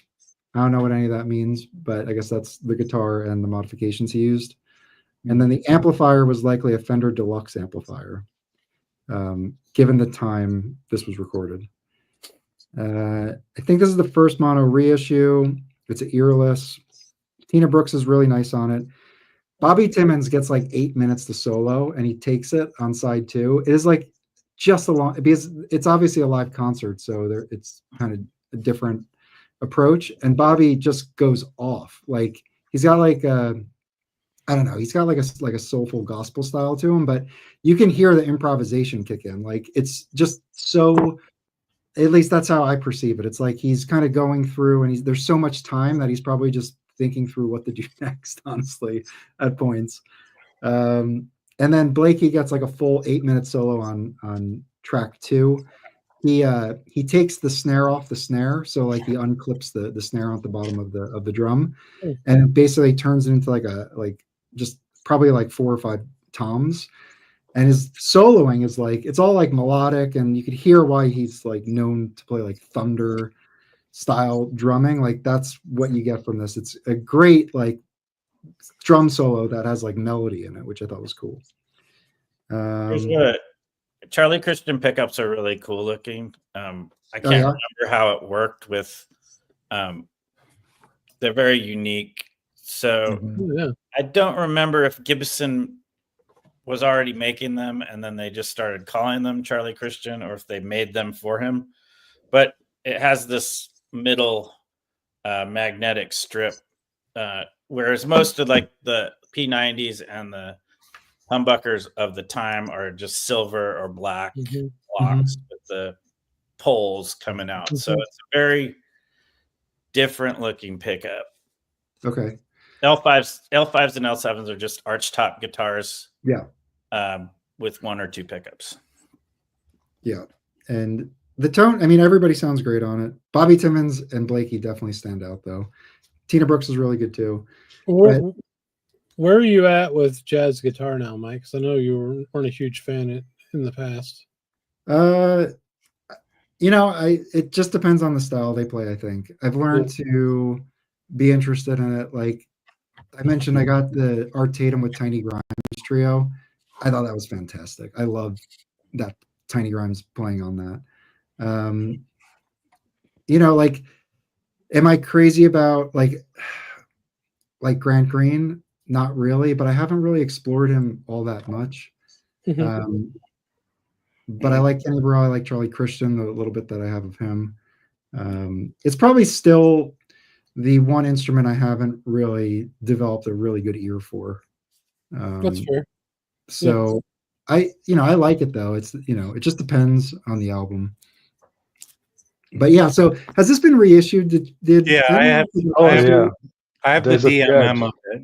I have the DMM of it. There's a Chad put on the Blue Note series. I have the 45 of this. This is definitely worthy of being put out. This is, I mean, especially because the original, I don't know about this one, but especially the original has a deep, major like sound issues. The original sounds really bad. I don't know. Well, there's noise on this. I mean, eventually it doesn't matter because they start playing really like energetically, so you don't really notice it. But both sides, the first like 3 minutes, you can hear noise. And this came in shrink and was probably, I mean, I don't know what happened to it, but I would probably think this is probably close to near mint, and it sounds like that. So I don't know. And I've heard my friend has an OG and said it sounds terrible too. So I don't know what's up with these early pressings. The DMM sounds good. Sounds fun. It does. Yeah. So, but that is a really good record. The Charles Lloyd trio albums, those are great. Those are really good. Refresh your browser, Wicked Exile. Refresh your browser. That was like 30 minutes. He's gonna see that in like 30 minutes. Or maybe he's just having contemplative thoughts, man. He's really thinking about it. Trying to think other jazz guitarists. Dude, that Log A Lund record's fucking awesome. You know, okay, No. we people talked about What's Her Face that came out for Record Store Day, right? Her name is Emily Rimler, sir, not what's her face, fucker. So Yeah. you knew who I was talking about. But Yeah. I was looking through Steeplechase records, and there is a woman, I have to pull it up, and she sounds very similar to Emily Remler. I You're not looked talking her about up. Monette Sutter? Yes. Huh? That record, I was streaming a bit of it. It sounded good. You don't have a high opinion of her? No, I think she sounds good. I didn't connect her, but I haven't listened to my Record Store Day Emily Remler yet, and it's been years since I've actually listened to her. So I have to listen to that. It's good. I like it. I liked it a lot. A whole lot. Yeah, I haven't. The only Record Store Day stuff I've actually listened to, I think, was the Charles Tolliver, and I got the Dave Douglas with James Brandon Lewis on, but the Sun Ra, the Emily Remler, and there's something else I haven't listened to yet. I need to look at what is that? Dave Douglas and James Brandon Lewis. Yeah. We talked about that. I thought you had the CD or something. I don't think so. Yeah, Let's see, because what- it came yes, out. It was issued on CD. Then Oh yeah, he Okay. does these. It's Dave Douglas's own label. He always does I don't want to say always, but he does a Record Store Day release. It was a few years ago. He did one with an album he did with Joe Lovano, and then How does this one sound? How does it sound?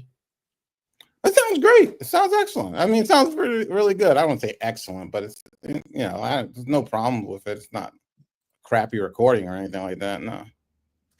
I just bought a copy. Hey, I ordered 8 records for that You Discover sale. Yeah, How many did other people order? I've got 16 in my cart, but I'm gonna get it out before I buy them. Dude, a buddy of ours, he sent me his list. Holy shit! I don't think the dude's bought a record in a year. He had like 4 pages of shit. Did he order or just have in his cart? No, 4 pages of shit he ordered. 4 full on screens of shit. So I mean, if you're gonna buy a bunch of And $19, right? yeah, dude, half price is crazy. Well, But I there's got so all much off. I got all the transition titles. Those are great. The only classic I got was the Thad Jones. I got the Root Down. I would be surprised if anyone else get that. Oh, is that in there? I didn't Yes, know if that's I saw part that. of it. Yeah. Oh yeah, I have that in my cart. I got the I'm Root. very I excited got about that one. I got the Kofi. Kofi's great, man. What else did I not have? Hey, if anyone's in LA tomorrow, Record Safari's dropping this, a white label promo. What is it? Woody Shaw. Yeah, in the beginning, I have this. This is excellent. He made this album as like a demo for Blue Note.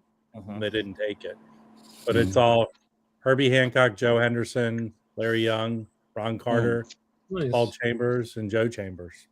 I think there's more Muse white label promos than there are Muse blue labels. Yeah, I know. There's sometimes only Yeah. white label promos available. It's like Arista Freedom. It's like they're all promo, like gold promo stamp. Yeah. Yeah, I have those. All right. Keys to Freedom. What do you have can you share your first name so we can refer to you as a person? Hey, Carlos, check your Instagram. I'll send you a It'll be link. interesting to hear about those Barclay Chet Bakers. Oh, I have one. Let's see Well, it. I have all of them, but I mean, I got I the ones sold that it can do. though. Can you get a link, Carlos? Yes, you can. I'm sending it to him. Okay, cool. Calm down, you.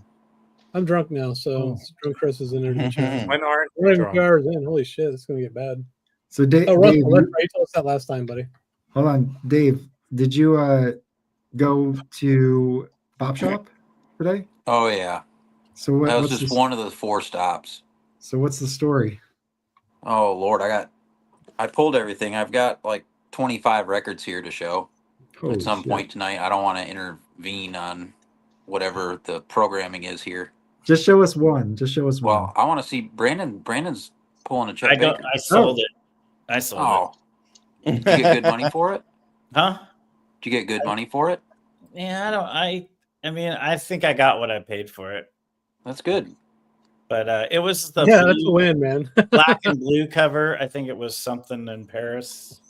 Mhm. Yeah, I've got the ones that Fred put out on the same. What year would have that been, Brandon, for Barclay?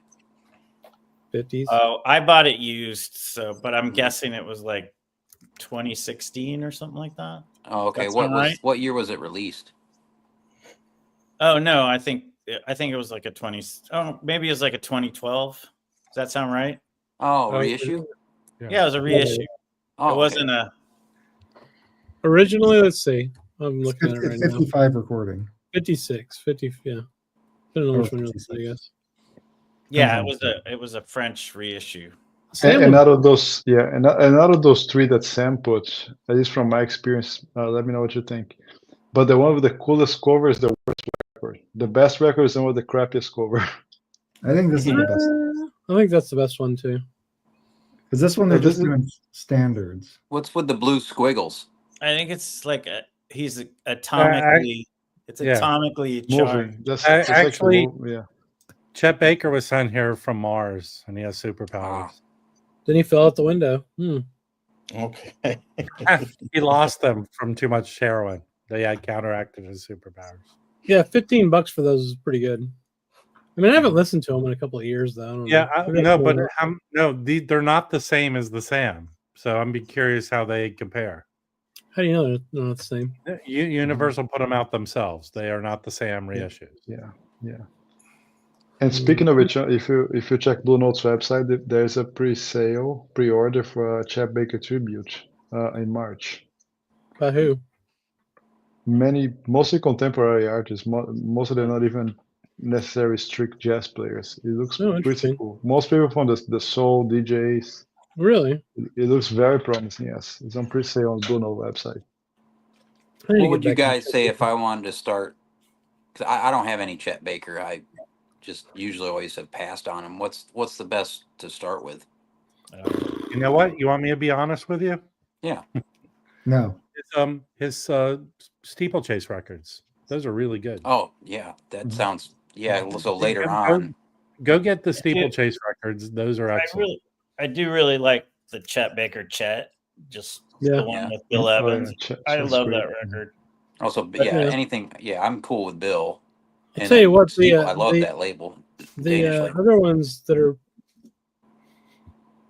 that are interesting to me were put out. Light and Attic. What is that? Tidal Waves? Isn't that one of their labels? Yeah, Felipe? yeah. They Yeah. did a couple of late, I think like early '80s ones that he did, and you can probably find those for like $15. Yeah. Oh, wow, They're really okay. interesting because he sings on a couple of those, and his singing voice when he was young, like Mhm. Chet Baker Oh, sings is another one you could pick up, but Yeah.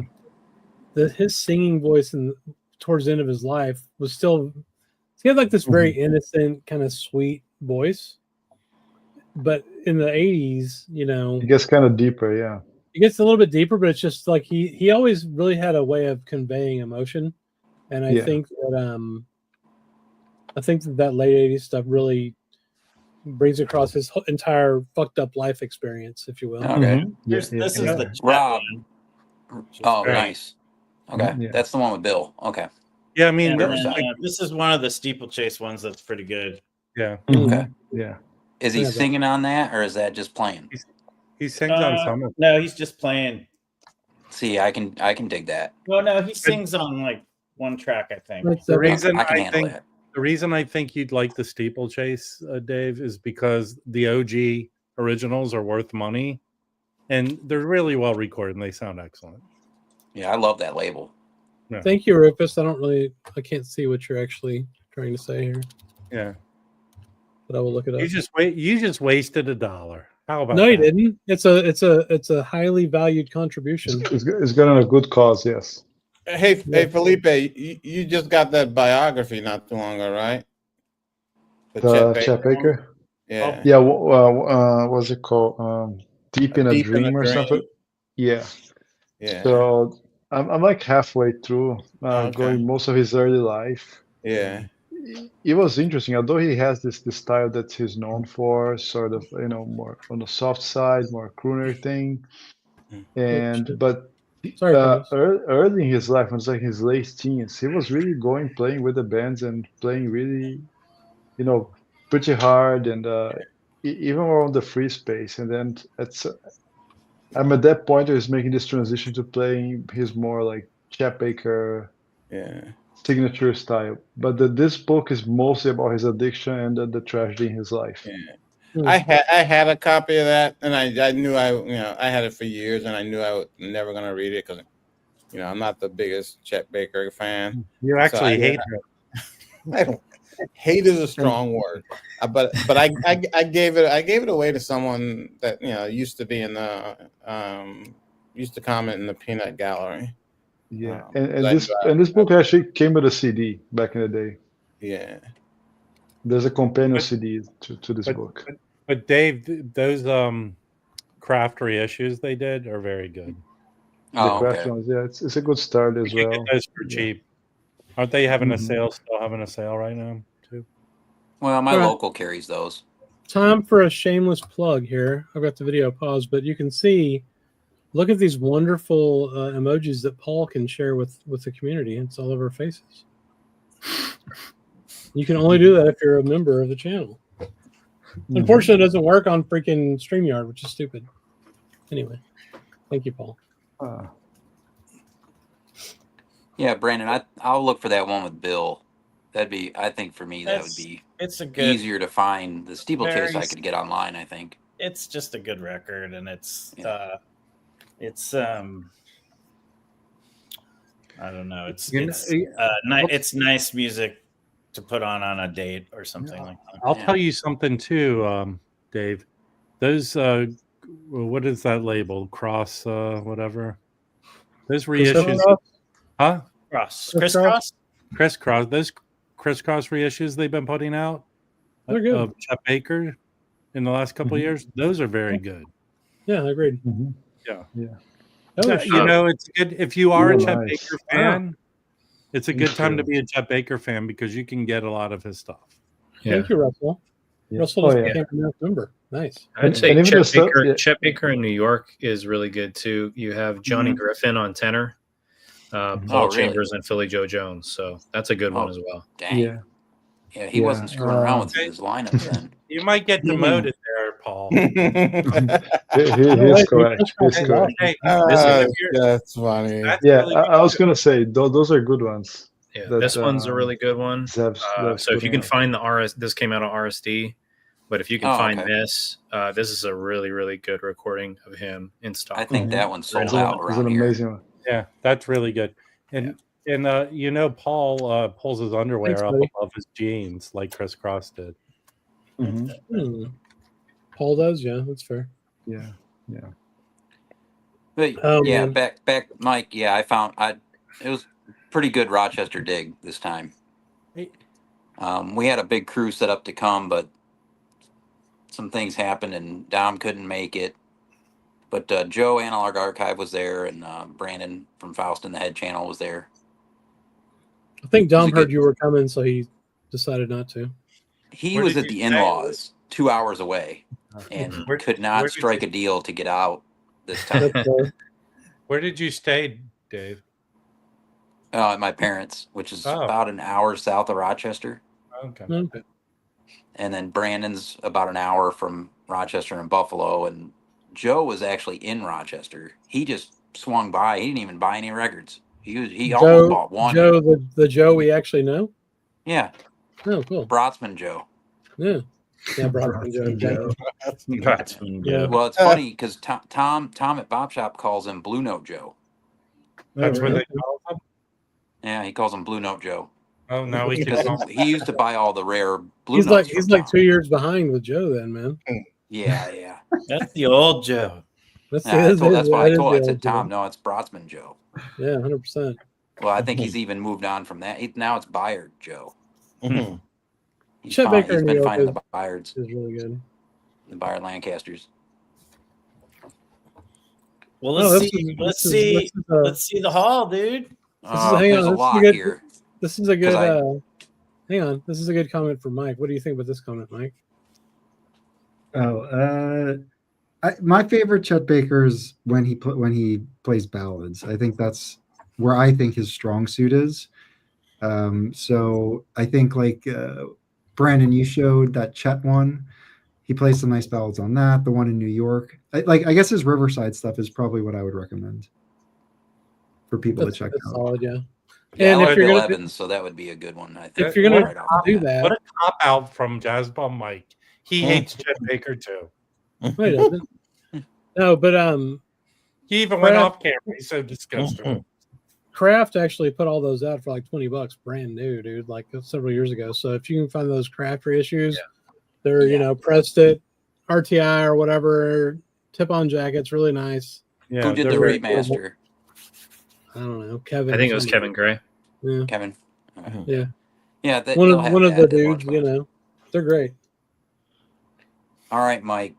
All right.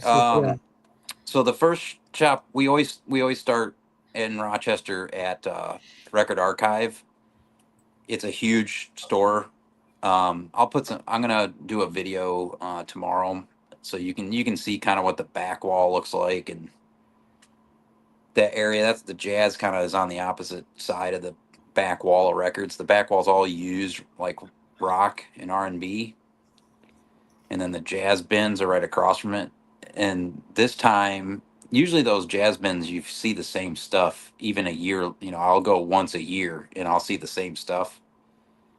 This time they had a large collection of Italian stuff, Soul Notes, Black Saint, Red Record, tons of it. Muse, they had a bunch of Muse in beautiful condition, like minty used condition. Now, do you guys just want to see only the jazz, or do you want to see what else? Because I got a lot of stuff here other than jazz too. But go with the jazz. Whatever you want to show.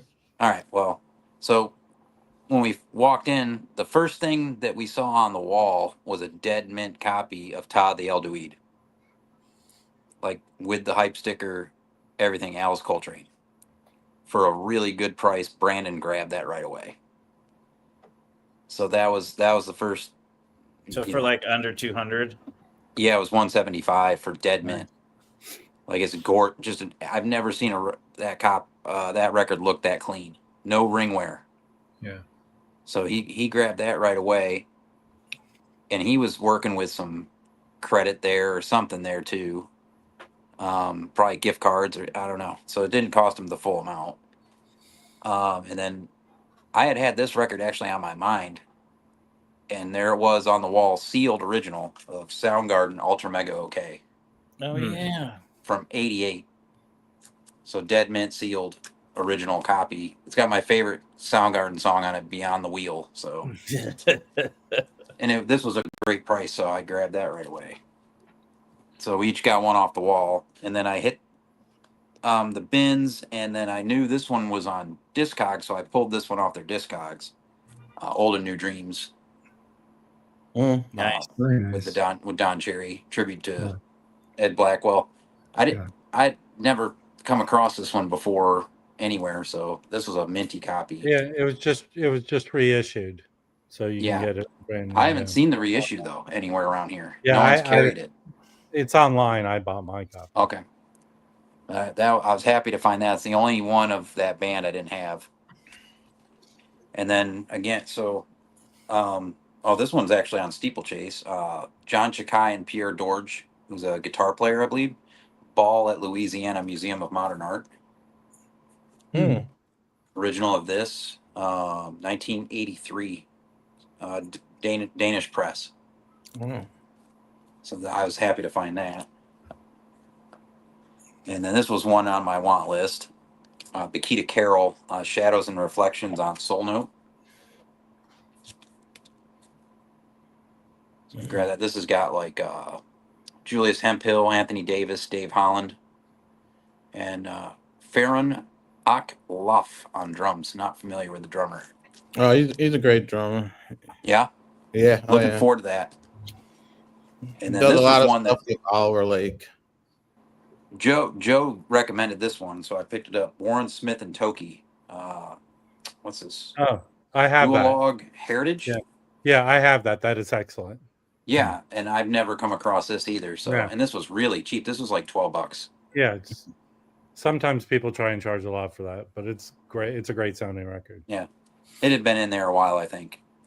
So that was what I found at Record Archive, and I really only wanted to buy one record there because my plans were, because Tom's been selling his personal collection somewhat in Bop Shop, and he's had these El Saturns originals there for 2 years now. No one's buying them.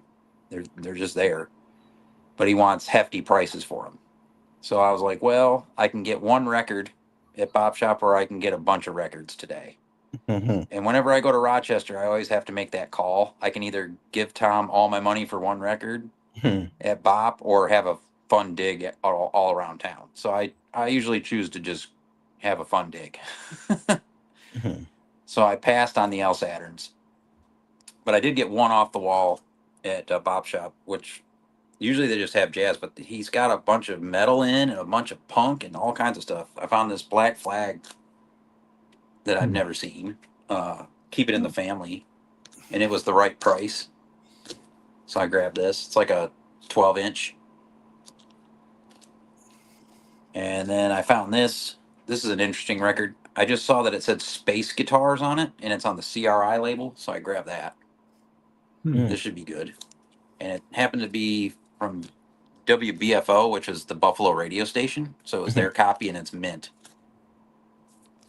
I don't know how he got a hold of the radio station stuff, but he did. And then we got some jazz here. This was from the upstairs bins. Leroy Jenkins' Space Mines, New World Survival of America on Tomato. On Tomato, I have that. Yeah, this guy, Andrew Cyril on drums, which is a big selling point for me. And it's got Richard Tettlebaum on Moog on this. So this is going to be different stuff with Leroy on violin. I like that record. I've never heard it, so I'm really looking forward to hearing that this weekend. But I don't have a lot of Leroy Jenkins. And I wasn't working with too much of a budget this time, so a lot of these are cheap records. So we went in the basement.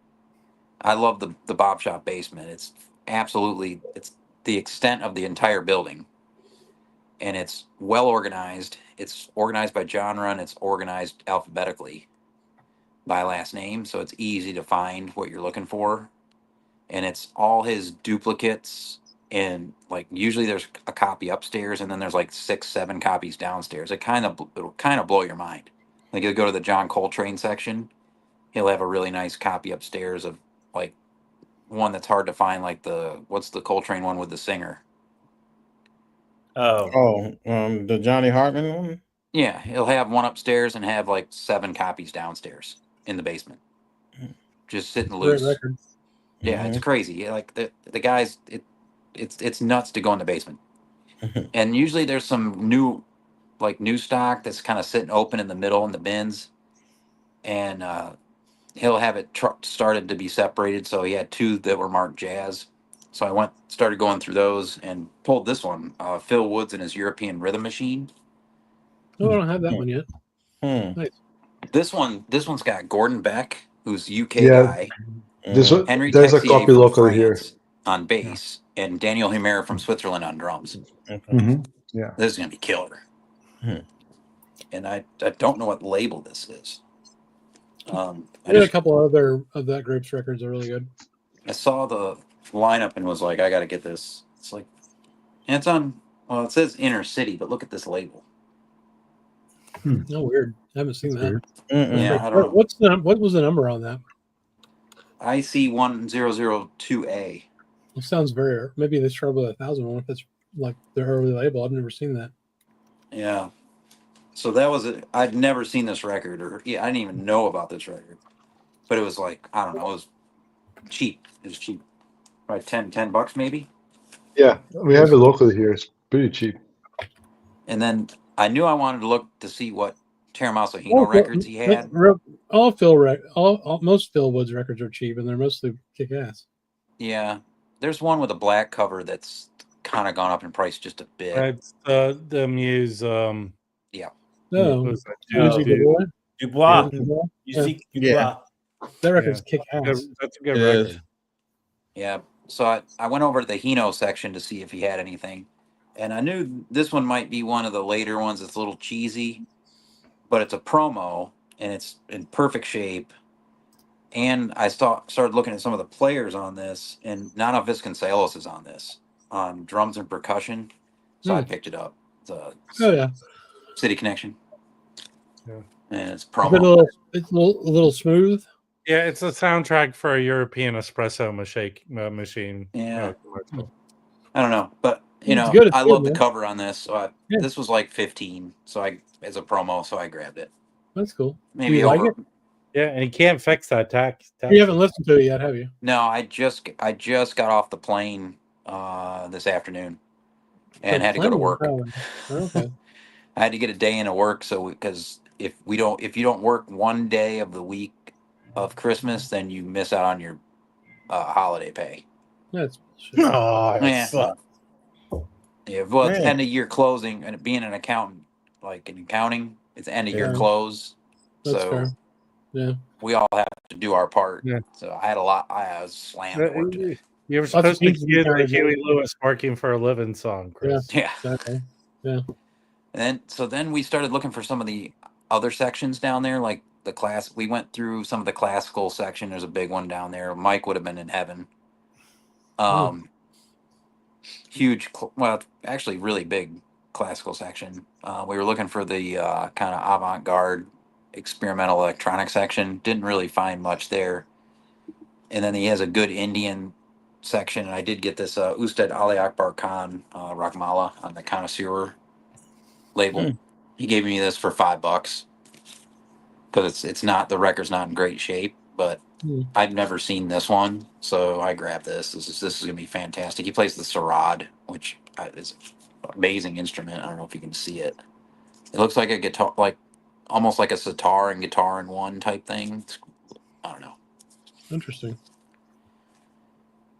And then I was looking for the experimental records, and I stumbled into the country section, and I grabbed this. This is sealed. This is a 60-year-old record, still dead mint sealed. Hank Snow, More Souvenirs. Huh. Because my mom used to see this guy perform and got me into Hank. So, I mean, this is dead. It's a sealed record from 1964, and this Cool. I think he charged me $5 for this. I like that cover picture.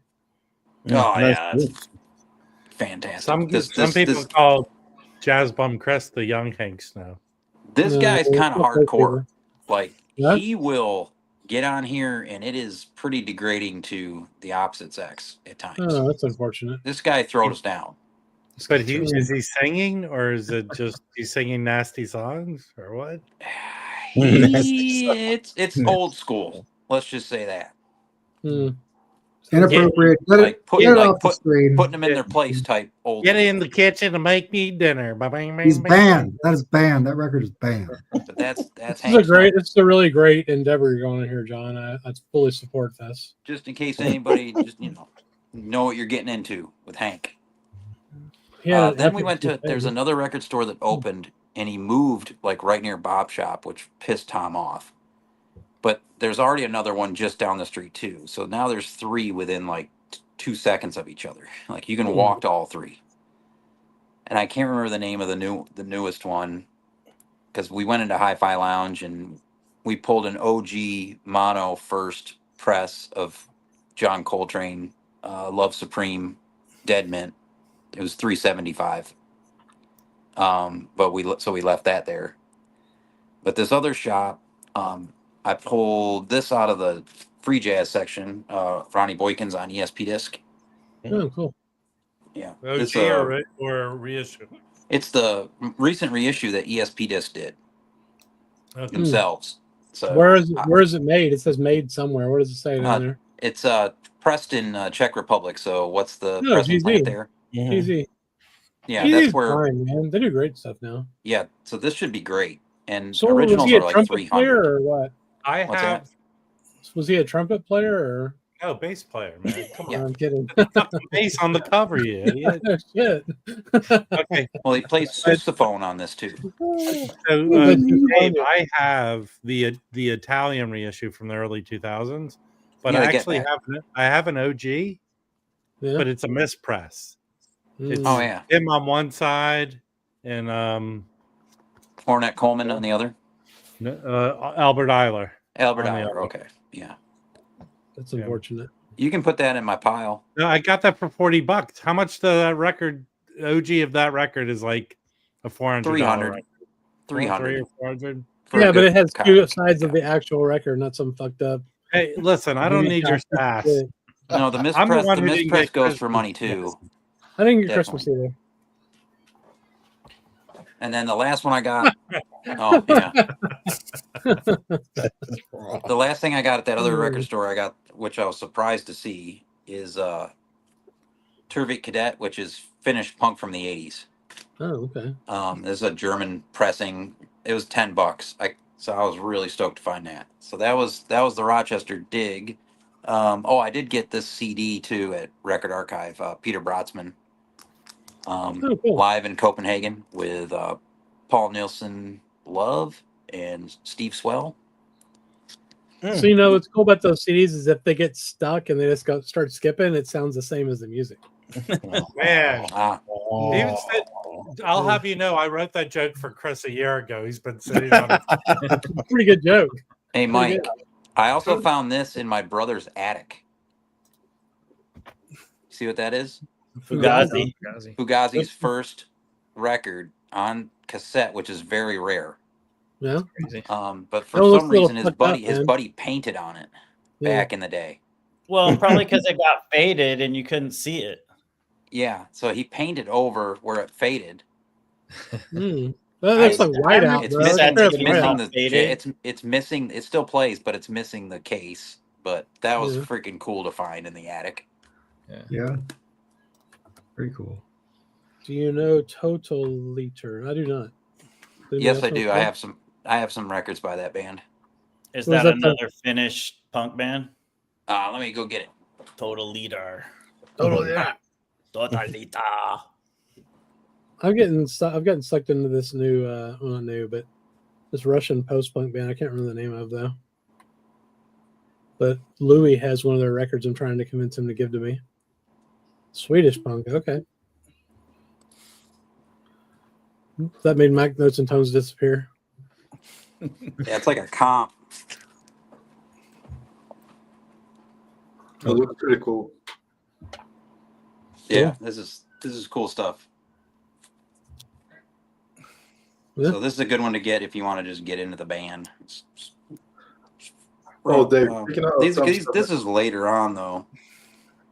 I think I'll I don't think pass. this is 80s. I think this is early It 2000s. says 1998 to 2002 on the cover. Yeah, 98 to 2002. But it's good. Sold one of their records for $100. That's sweet. Oh yeah, if it's original stuff, it goes for money. Yeah. Rob, I got your CDs you sent me. Oh, good.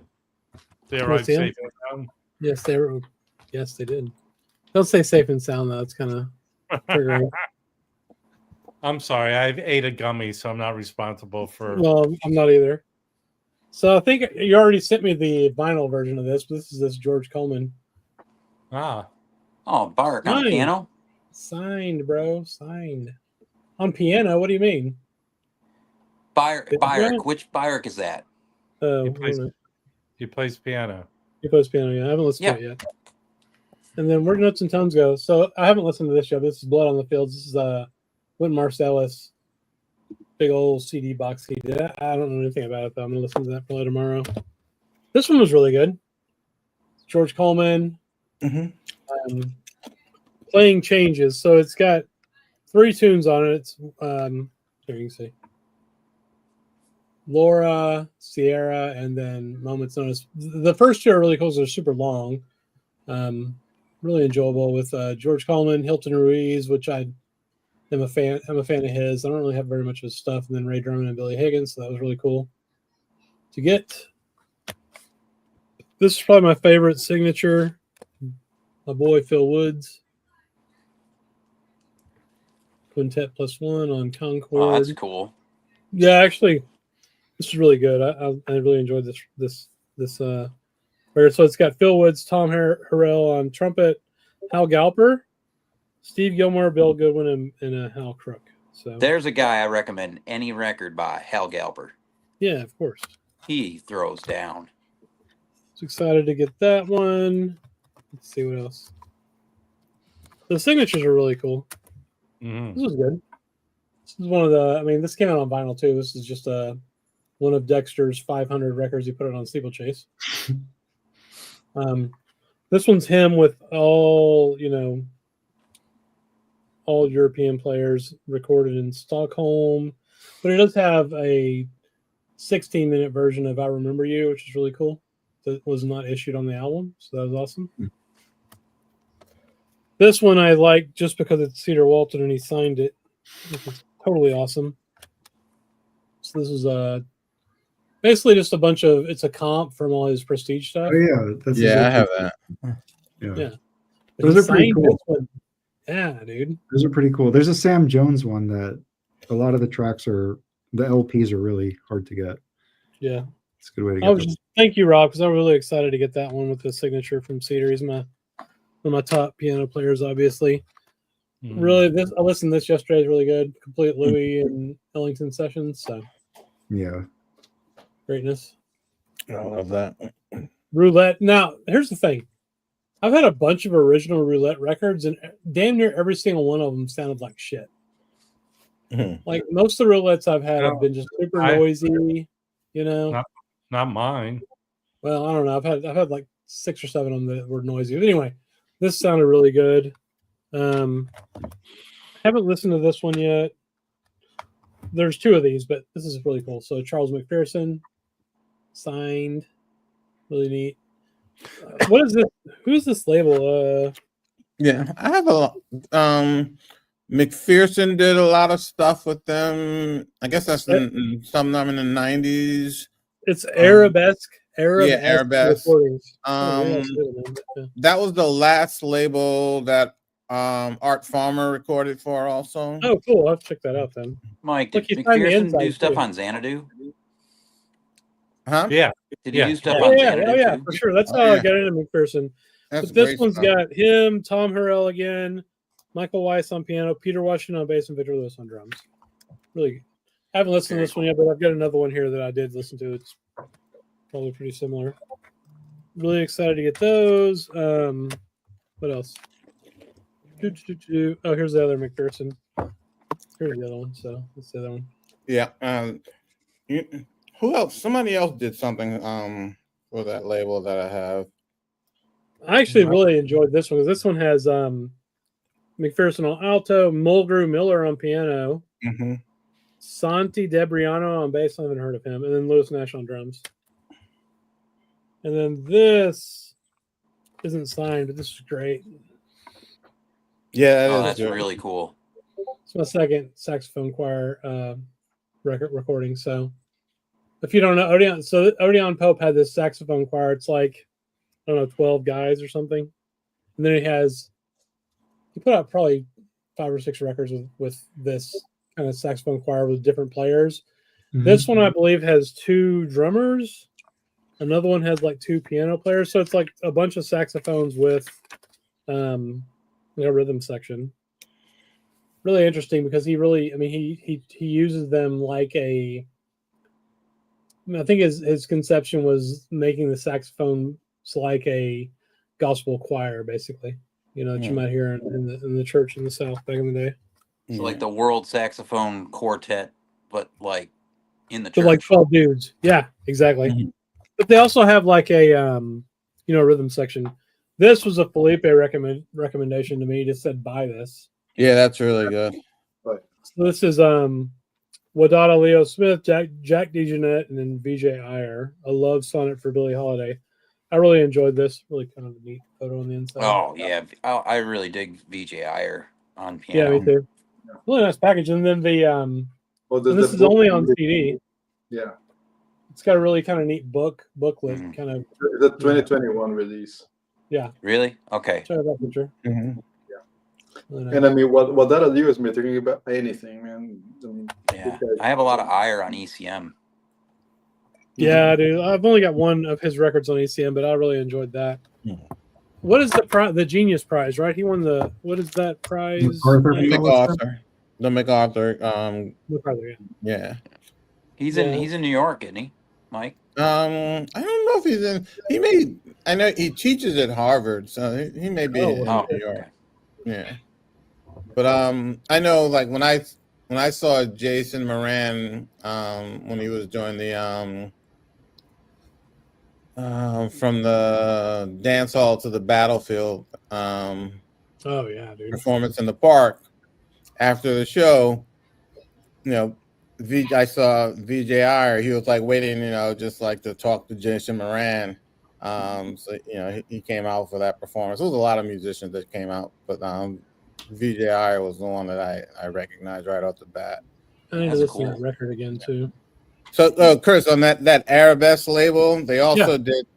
There's some Horace Tapscott on that. Yeah, CJ said that. Yeah, I have those. That was like his. I don't want to say comeback, but you know, that is like close to as major label as he ever got. You know. Yeah, makes sense. Was it good stuff? Yeah. Mm-hmm. I think it might have been the first. I got an Amscray, but have a Happy New Year, everyone. You too, buddy. Happy New Year. Merry old year. Yeah,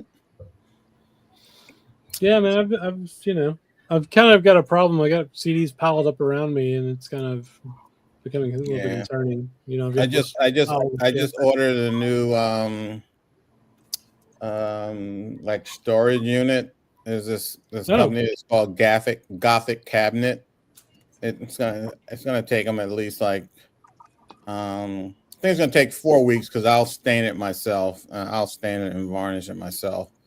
But where are you gonna do that at? In your apartment or? No, I'll just go like downstairs and you know, do it down there. There's like a space that I could use. Oh, that's cool. And I'll do it because that's what I did with the last one I bought from them. Very nice. What's up, Carlos? Nothing. I have a record I wanted to share. Nala Sinefro. Okay. Endlessness. Mm-hmm. It's kind of like an ambient, atmospheric jazz album.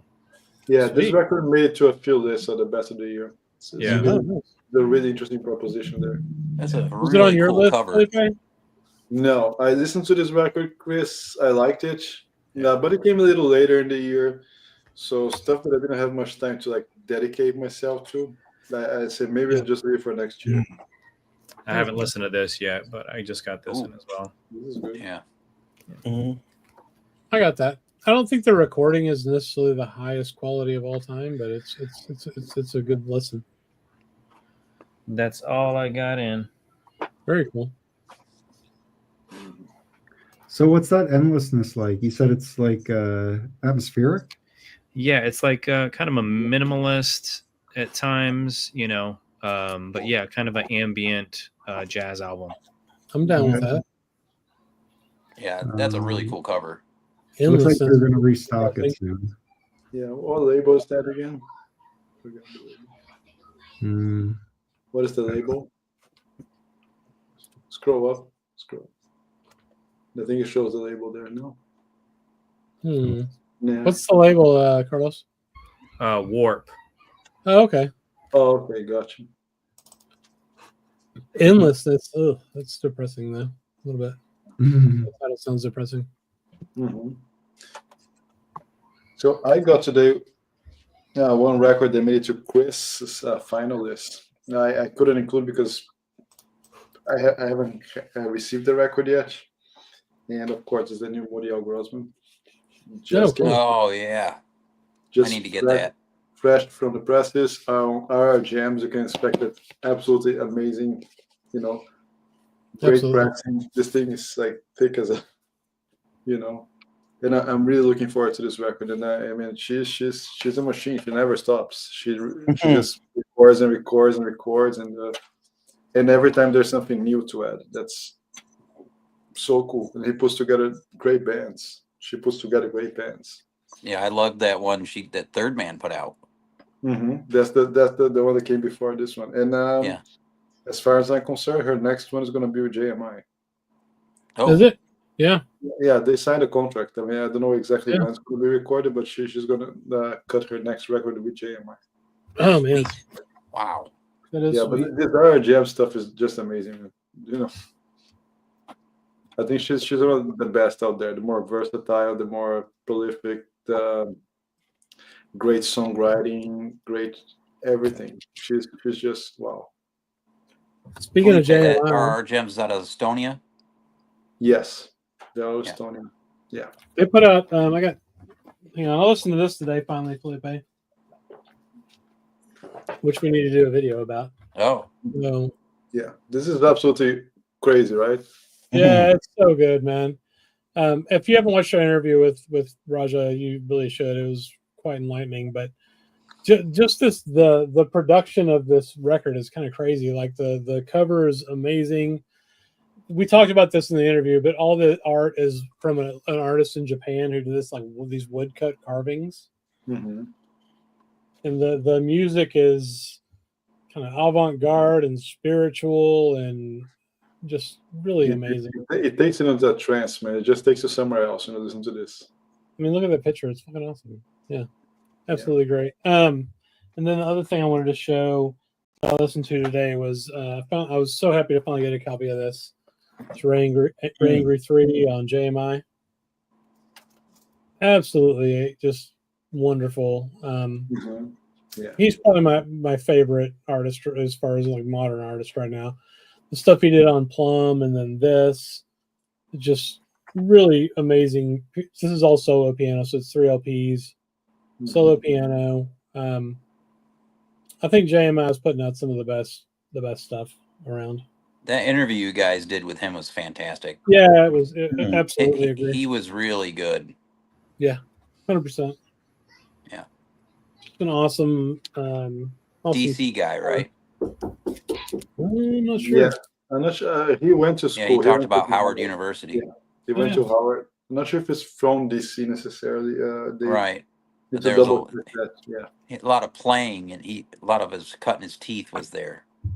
Yeah, and I mean Howard's one of the best spots for that. Yeah. Top notch guys there. Hey, you guys, I got to take off, but Happy New Year to everyone. You too, man. Happy New Year, man. Thanks, Mike. And Happy New Year. Hope you all had a good year. Looking forward to seeing what more you pull out of Little Axe, man.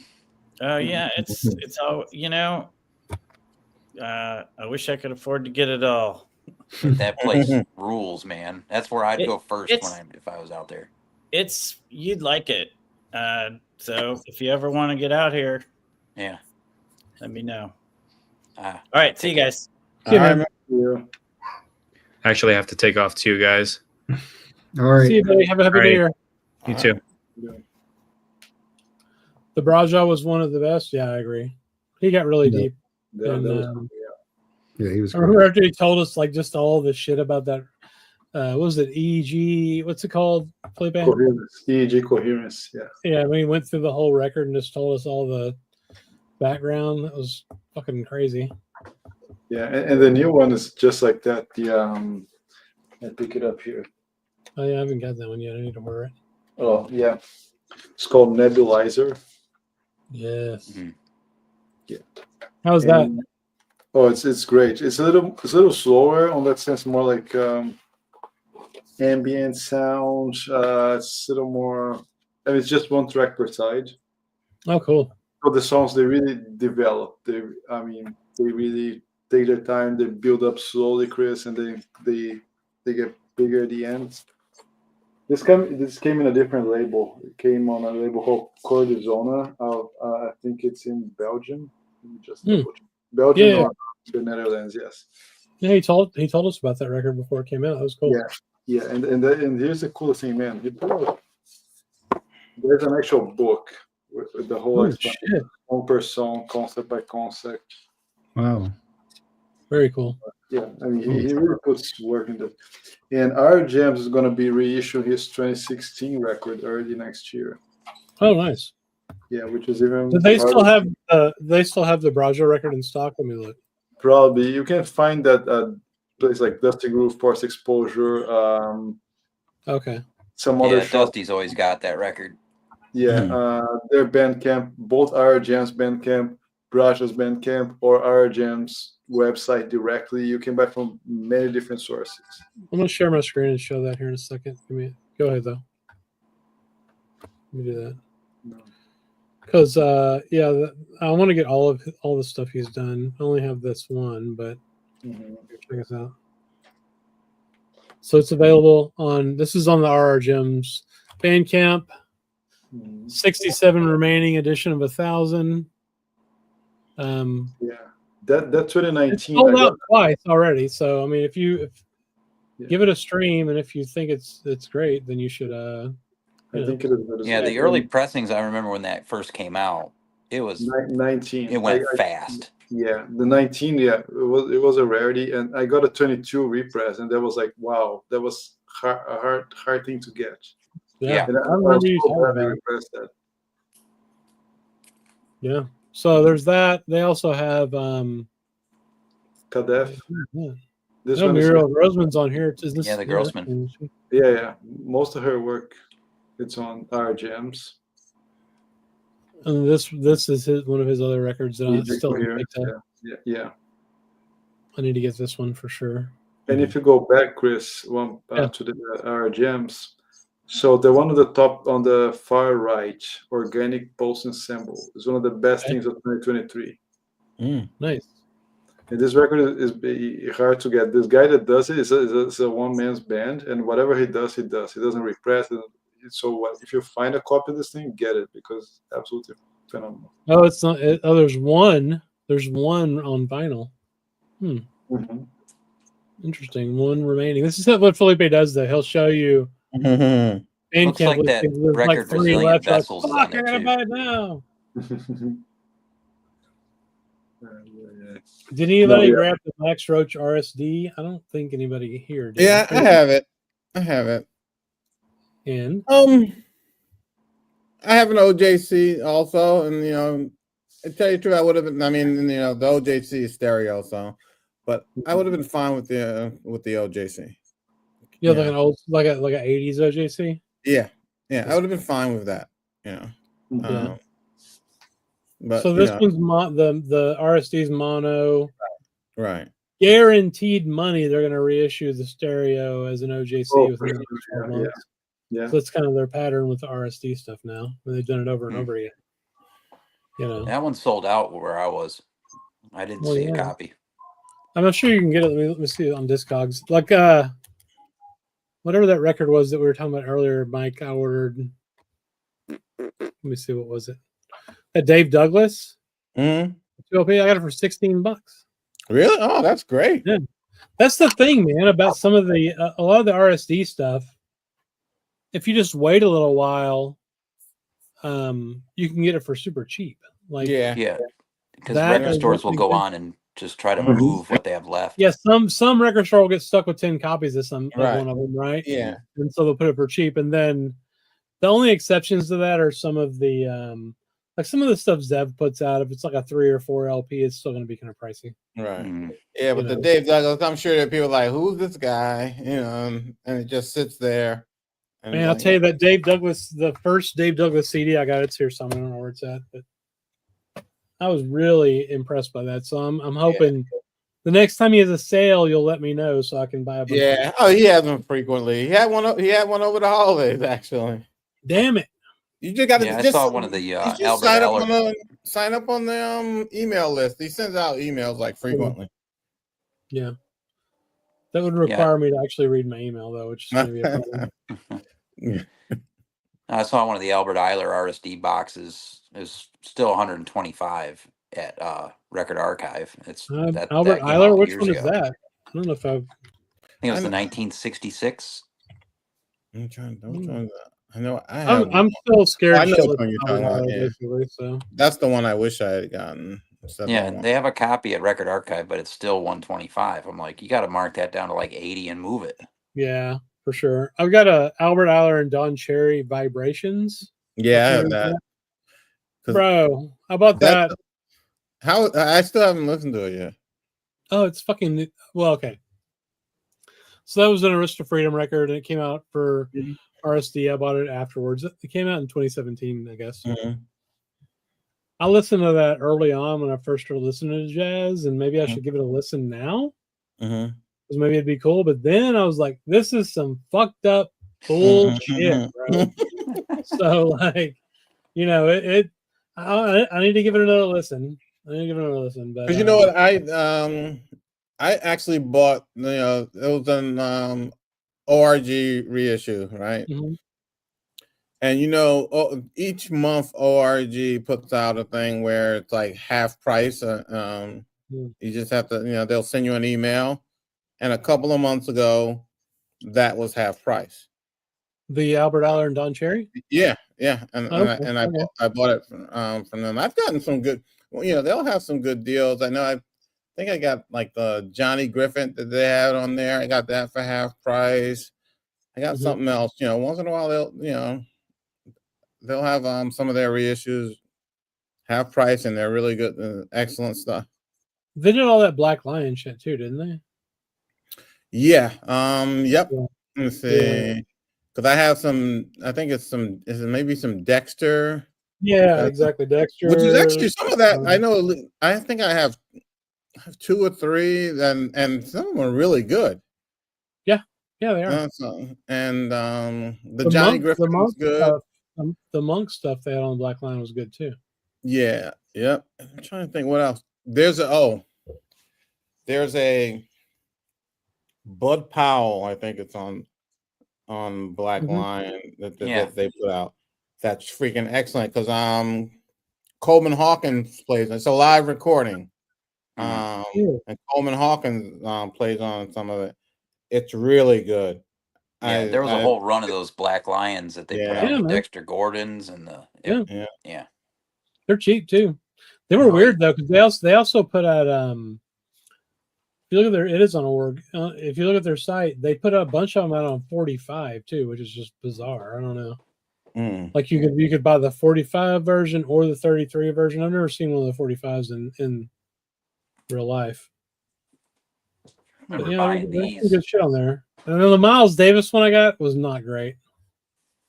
I'll talk about that in a second. Yes, exactly. I have both those. Those are both good. Those are both great. Yeah. Phenomenal. These sound incredible. Yeah. Super cheap too. Yeah. Oh yeah. Yeah. The Johnny Griffin Black Line, yeah, that's good too. Yeah, I have that one.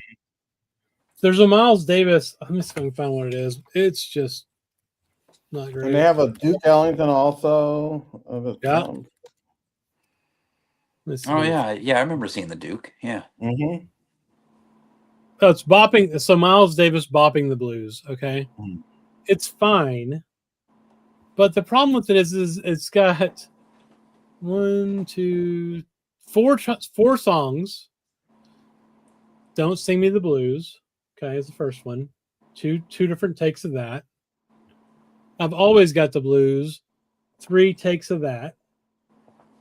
And then Don't Explain to Me, Baby. There's 4 takes. So there's 4 songs. There's like 3 copies of each song on the fucking record, and I hate it because they're all in order. Like I don't want to hear the same song 4 times, man. You know, they're all different cuts or whatever, but no, I'm good. I'm good on that. No, thank you. So anyway, man, I need to listen to all the black jazz stuff I bought again. I haven't pulled any of those out since that. Yeah. You have any of the Doug Carnes, Chris? Yeah, I've got. I only have one of his. I think I skipped the rest of them because somebody told me not to buy them. But I've got one of those Adam's Apple. I think it's called. Is that right? Oh yeah, that's probably the best one. They put out what 20 records, I think. Something like that. I just got that guitar record. Is it Calvin Keys? Yeah, that's great. Yeah. Or is it? Yeah, what's it called? Shawnee or something like that. Yeah, Shawnee. Yeah, that's good. Oh man, that's one of the best guitar jazz records I've heard. I really enjoy that one. Louis. Louis says, Chris, could you ask Notes and Tones to pay attention, please? You got the Syracuse game on, man? Actually, I do. I had gone away at the half, but they're up 35-21 now. They just missed a field goal. Oh, okay. Dummies.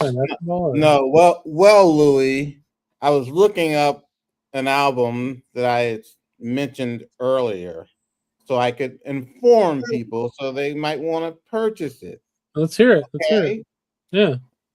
Well, if Louis signs off, then I'll tell everyone. I don't want him to. No. It's Bud Powell. It's called the Essen Jazz Festival concert. And yeah, that's with Coleman Hawkins, Oscar Pettiford, and Kenny Clark. And it's really good. It's excellent. And it was on Black Lion. And I say get the LP because I had heard, I had read a review of the CD, and someone said, "Oh, this CD it's terrible. It's not even a real CD. It's CDR." So find the LP. Yeah, but it's an ORG. So yeah. I have some. Were you guys talking about Albert Eiler earlier? Yeah. Yeah, vaguely. I have this is classic. Oh yeah. Really good. Mm-hmm. I don't know what pressing this is. They press this thing so many times. Do you actually like it though? Yeah, it's really good. Yeah, it's very good. It's got Sonny Murray, Gary Peacock, Albert Eiler, and it's classic. The early side one is great. What is it? Number 2? Yeah. Yeah. Number 2. Yeah, this is the first record on ESP disc. Oh yeah, the Esperanto. Yeah, this is pretty hard to find. And then there's the Eiler. Yeah. Yeah, that's good. And then I also have I have other stuff too, but this is like another big Albert Eiler. I haven't listened to this in a long time. I probably should revisit it. That one at my first listen, I couldn't handle that one. I don't know what it was about it. Yeah, I remember thinking it was pretty crazy. Is that which one is that? The one in Greenwich Village. Oh, okay. It's got a great cover. Oh yeah. So Joe Friedman on cello, Alan Silva bass, Bill Falwell bass, and Beaver Harris drums. Beaver. Michael Sampson violin. Donald Eiler trumpet. So yeah, so Donald Eiler his brother. His brother? Mm-hmm. Yeah. I gotta listen to this one again. I've seen it like a million times, but I don't know. I need to listen to that one we were talking about earlier again because it's been 3 years since I bought that thing. There's a rare series of records that Don Eiler put out, I think in Italy. It's like a 3-volume thing. I've been looking for those for years. I just can't remember exactly what they're called. But how do the Italians get so involved in awesome jazz I think it's the only stuff that he's ever done as a leader. Mm-hmm. That Don did, and they're very rare. So, oh, that's a killer record. Yeah, I listened to this earlier. Yeah, that's so really good. Yeah, this is so good. Yeah, and I listened to it because it has what he called on bass. It's Stafford James. Mm-hmm. And is that with Mulgrew and Steve Turre on that also? Yeah. Those groups are just freaking fabulous. And I remember when you first recommended this and I picked it up, this was still affordable. So yeah. Woody Shaw stuff has gone up in value. I would guess this is probably not as crazy as his other stuff, but just as good musically. And this is, what year is this? I think it's the 80s. Mm-hmm. What does it say? 82. Yeah, so, that one cooks, man. Yeah. It's really good. Yeah, I have I think when I got it, I think I picked it up for like $4 or something like that. Oh yeah, nice. Mm-hmm. Yeah. And then I do have another shootout I could talk about. A shootout's a fucking shootout. Let's do it. Mhm. You ready? Audio file moment. All right. You ready for it? Mhm. Yeah, I've been ready, man. So This isn't Netflix. You're not gonna like cycle out on us, are you? Like the Tyson fight. This was the first OJC I ever picked up, and I just grabbed it. I didn't really think too much, but I just wanted this. So, John Coltrane, The Last Train, OJC. Yeah. Okay. This is one of the first jazz records I picked up when I started collecting jazz. Okay. And it's a comp, like I think it's 57, 58 material. It's like 3 different sessions, a lot of the same players, but there's some variation. He plays the first track, you could tell he's going towards like the Sheets of Sound, Giant Step stuff. It sounds just like he's doing really quick runs, very complex melody. It's fantastic. He doesn't play soprano on it. He plays tenor on it. So I don't know why they use this picture. But, it is a cool picture. But anyway, so I picked this up, and I think because it's a comp, people maybe ignore it. It's not as expensive as his other records. So an original mono. Oh, also this says it's a stereo, but it's 100% a mono. Just because when Rudy was recording stereo in 57, 58, it was hard. You could easily tell it was stereo. This is everything's right down the middle. So this is, even though it says stereo, I'm pretty certain this is mono. And I'm sure 1188 will be along to correct you shortly. Mono. I'm pretty certain about that. Anyway, a mono first pressing came up for $20. It's like VG plus. The jacket's beautiful. So I shot this out against my OJC. And which one do you think I prefer? I'm not going to say which one. OJC. Okay. Mike? What do you think? Yeah, OJC. I'll go with the original just for shits and giggles. Okay, I like the original better. I think it's how Michael 45 of you. I think it is. Well, I think that the OJC is definitely quieter, and that matters at points. So I mean, it's a really good sounding pressing. There's nothing wrong. Compression is a beautiful thing. Yeah. Well, whatever. This thing sounds. I think it sounds sharper. I mean, it's probably just some engineering trickery, but it works on me, so I'm not fighting it. And it just sounds. I know that Van Gelder supposedly rolled off the bass like 80 hertz or 100 hertz or something, but I hear the bass on this. It's well recorded. It does the job, and the top end is more exciting and feels more alive. It feels like energetic. Like it just is more I don't know, like active. It's more compressed. That's it. Simple. Whatever. I mean, it sounds better than this on my system. So I give it this, but I would say definitely don't sleep on this record. It is more affordable Coltrane. It's not reissued material. This is just material that they had. So It's all, stuff that, that came out for the first time here. And it's really good. And there's good variation on it too. Like I mentioned, send me the OJC then. Okay. Yeah, I was gonna flip this and my Bill Evans. What Bill Evans? What's that? What Bill Evans? The OJC I showed earlier. Oh, you're gonna keep the noisy mono copy? It's not noisy. I mean, it's just not perfectly quiet vinyl. But I mean, well, hang on. You can't break up the Bill Evans OJC box though, man. You built that on purpose. You need to just keep both. Yeah, maybe I'll just keep that one. But I'll send you this. I'll send you this OJC copy. That'd be sweet. And it's a preview copy. Yeah. Oh. Whoa! Show that again. What's going on the back of that? That was McCoy Tyner's personal copy. No shit. He's like, fuck John Coltrane. This is all about McCoy. It's a Blue Trident. This is the first pressing. Yes. It's like the worst prestige label ever, though, right? Oh, these sound. I mean, some of them they sound great. I've got some of them. I think they sound just as good as the original pressings I have. If they're not pressed on recycled vinyl, which for sure, in 1964, 65 they are.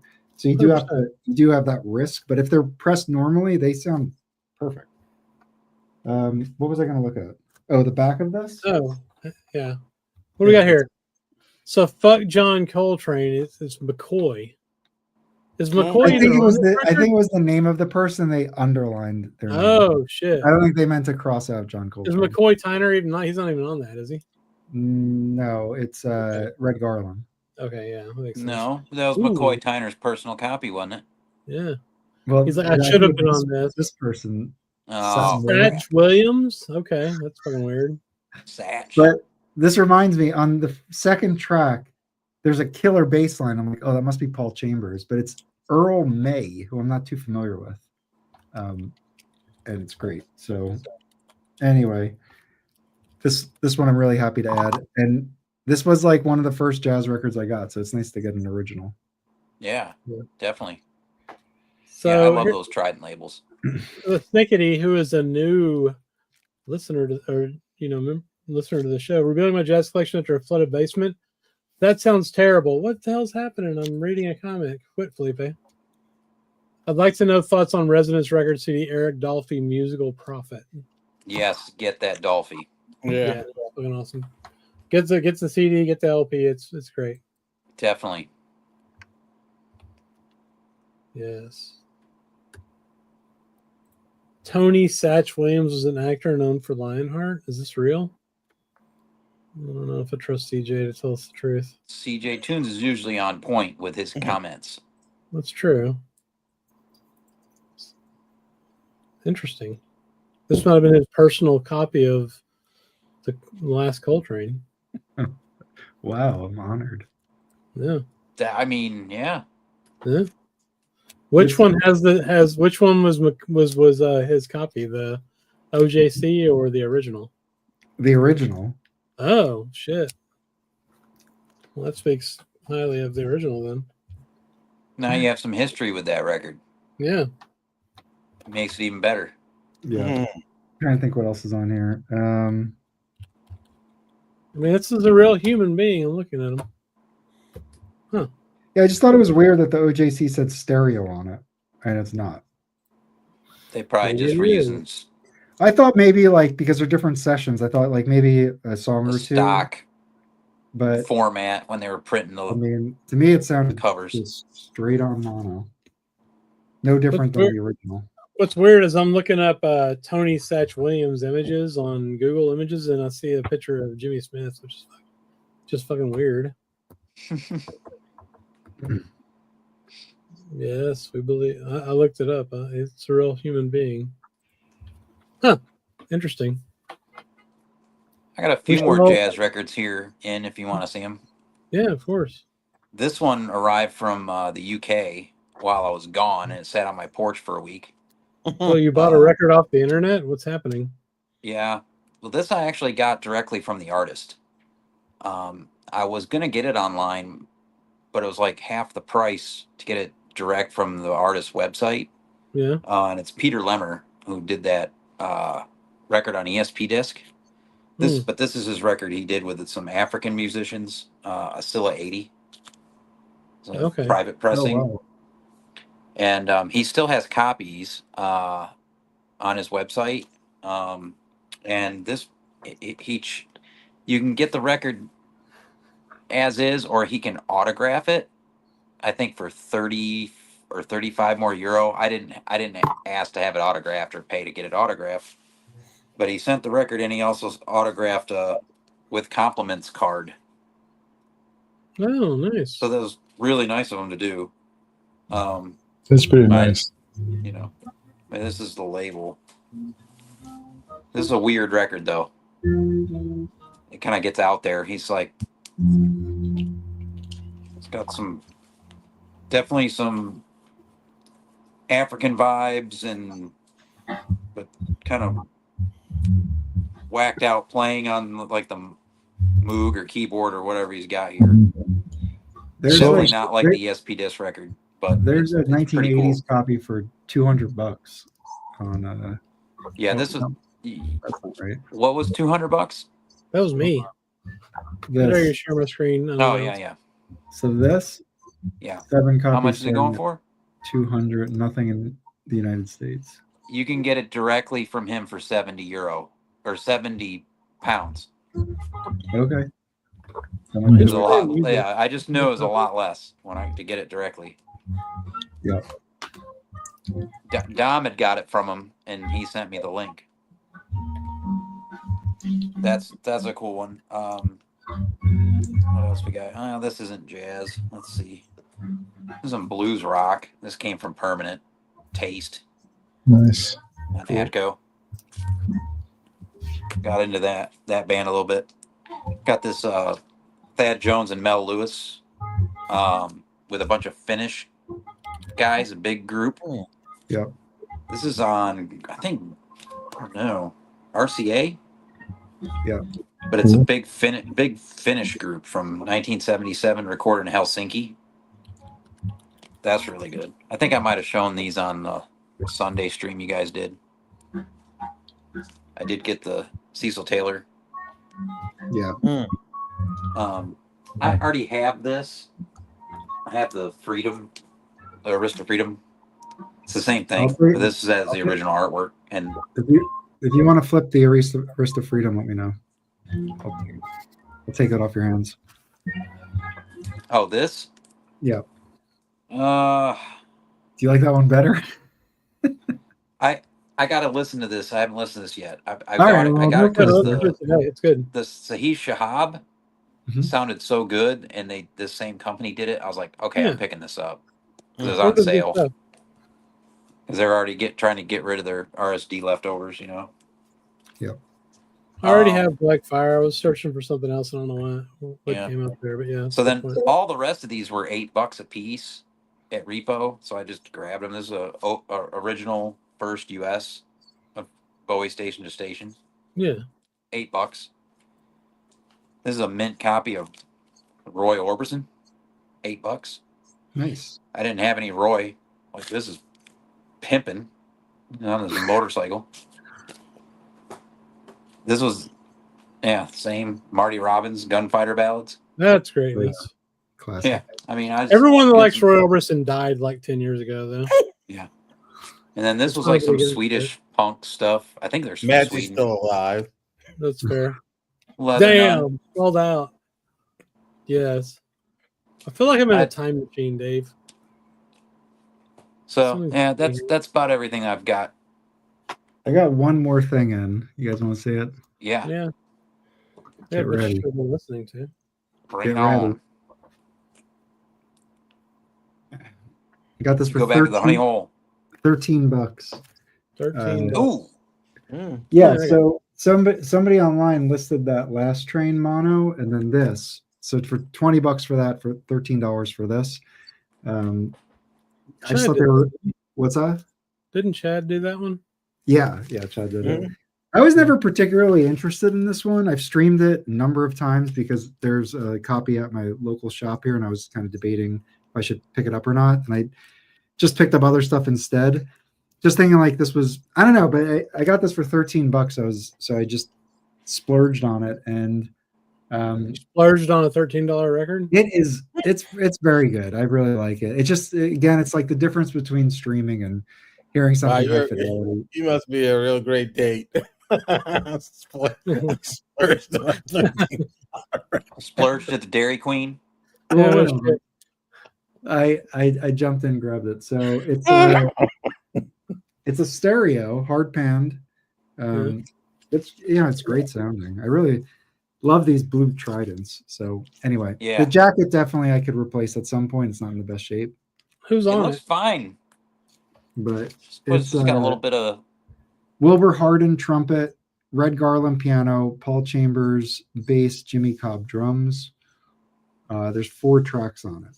So, yeah, I need to listen to that again. I think I liked it. There's a few more Coltrane's I need. I think I'll have them all. Yeah, you're doing good with that period of time there. You know, kind of in between Africa Brass and then the Impulse run. Yeah, I love this stuff. So. I think the Impulse shit's my favorite though. Right now, anyway. Yeah. But I mean, the Prestige stuff's great. Yeah, it's good. It's good. Oh, Mike's got a nice wine there. Yeah. I think Syracuse got a TD. Yeah, they just scored. They let freaking, I don't know. Hopefully, they get a better defense next year. Who are they Yeah. playing? Washington State Cougars. They should, they should really be blowing them out, but they have a problem. They play down to the level of talent.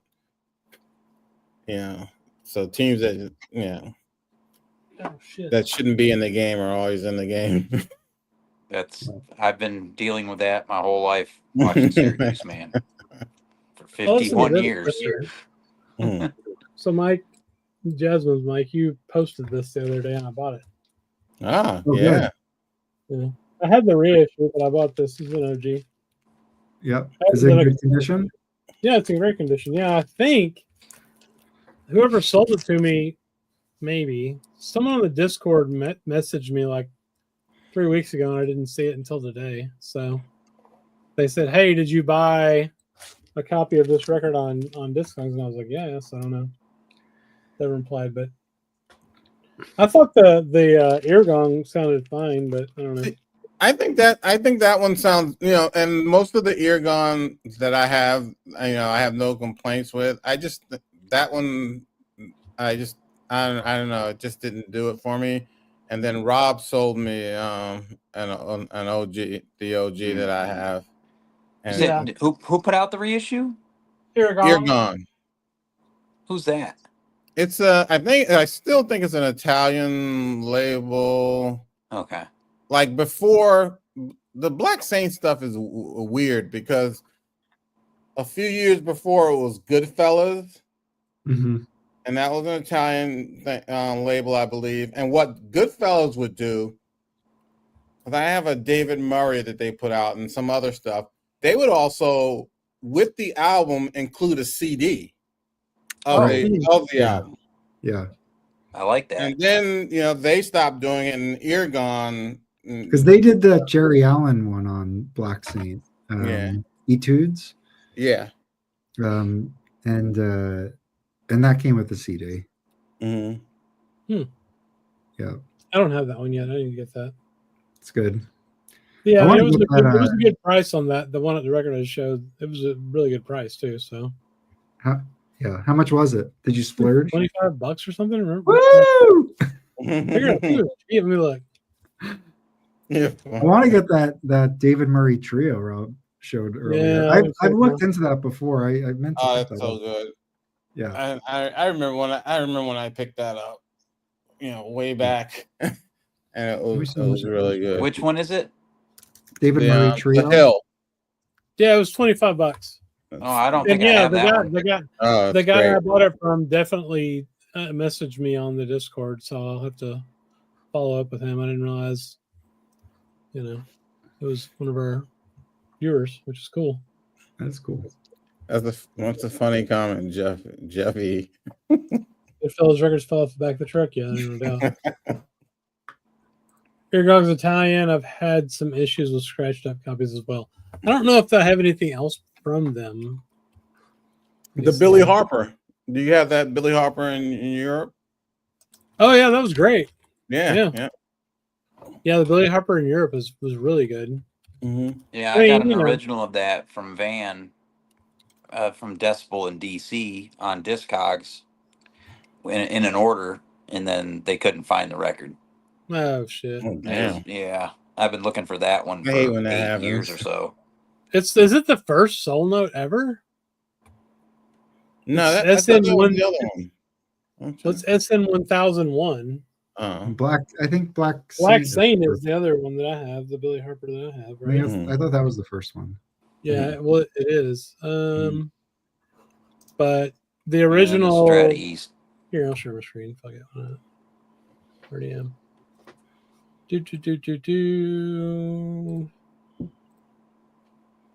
There we go. That's not correct. That's my hell. There you go. So this is what we were just talking about. So this is 1979 Soul Note 1001. Oh, $62. Okay. Ouch. Yeah, a little bit. But the one I have, let's see if I can find it. Well, I've really zoomed in here a little bit much, maybe. Let's see.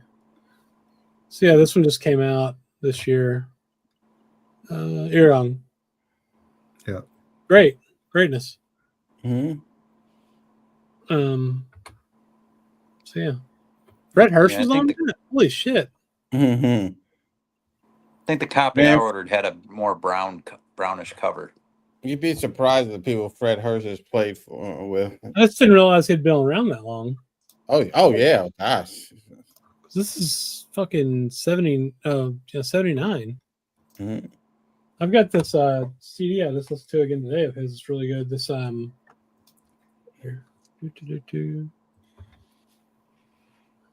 This is just him solo piano doing. Yeah, that's really excellent. His solo stuff is really great. I don't know how many solo Fred Hirsch recordings I have. Yeah, this was really cool. This was on it's on Nunsuch. Yeah, I think it is on Yep. Nunsuch. Mm-hmm. But it's interesting because his style isn't really, I don't know, it's not monk. You know what I mean? No, yeah, no. He kind of pretties up the monk tunes a bit. I get what you're saying. Yeah, he definitely has. Yeah, you wouldn't figure him as a guy that would probably do monk interpretations, but that's really why that's why it works so well. You know, his I have a style. question for the panel here. Yeah. Now I know Felipe did his top records, and so what was everybody's number one jazz record of this year? Was it came out this year? Yeah, what would be your best of the year? Oh, We're here at the end of the year. Oh, I can't do that. Mike's like, no, I don't want to do it. Well, I think Plum ended up coming out in 2024, so you could throw that in the mix. That was very good. Yeah, I would pick Plum for myself for sure. Okay, Plum will be up there, and then there's the VJ Iyer on ECM that I picked up. That was very good. Yeah. The Tyson Shorey stuff was good. The James Brandon Lewis stuff was very good. Those would probably be. Yeah, yeah. See, it's tough. It's always tough for me because I hate to say like best of because I'm always But like you said, mention the James. You when you say the James Brandon Lewis, you're talking about the Mesthetics thing. All of it, just just in general. Yeah, because the one that no one ever talks about is the one that's on CD only. Yeah, that's the one. Yeah, it's really good. That is freaking amazing. And that's also right, Mike. I didn't put it in my list, but it should be there. The Patitucci Meldau record that came out early in the year too. Oh, with you mean with Chris Potter? Yes, exactly. Yeah, that's freaking that's on my and I'm like maybe I'll do some videos, but I was like, if I do it, I gotta break it down. I gotta do like trios, like quartets. Yeah. So much good stuff came out. I mean, you should definitely do that though, Mike, and it would be a service to the entire community. Amazing. But then and I re-listened to the one I guess I posted it. Yeah, I posted it in our little chat that Felipe had recommended. The I'm gonna mispronounce her name. She plays harp and the Tony Coffey and Tony Coffey. Yeah, that freaking record, that is beautiful. That record is freaking beautiful. And it's a tribute to Pharoah Sanders, but it's not like it's not a Pharoah Sanders. Yeah, it's a tribute in the essence of what Pharoah Sanders was. Yes, exactly. They're not like, we're gonna play Pharoah Sanders like necessarily Pharoah Sanders tunes or anything like that.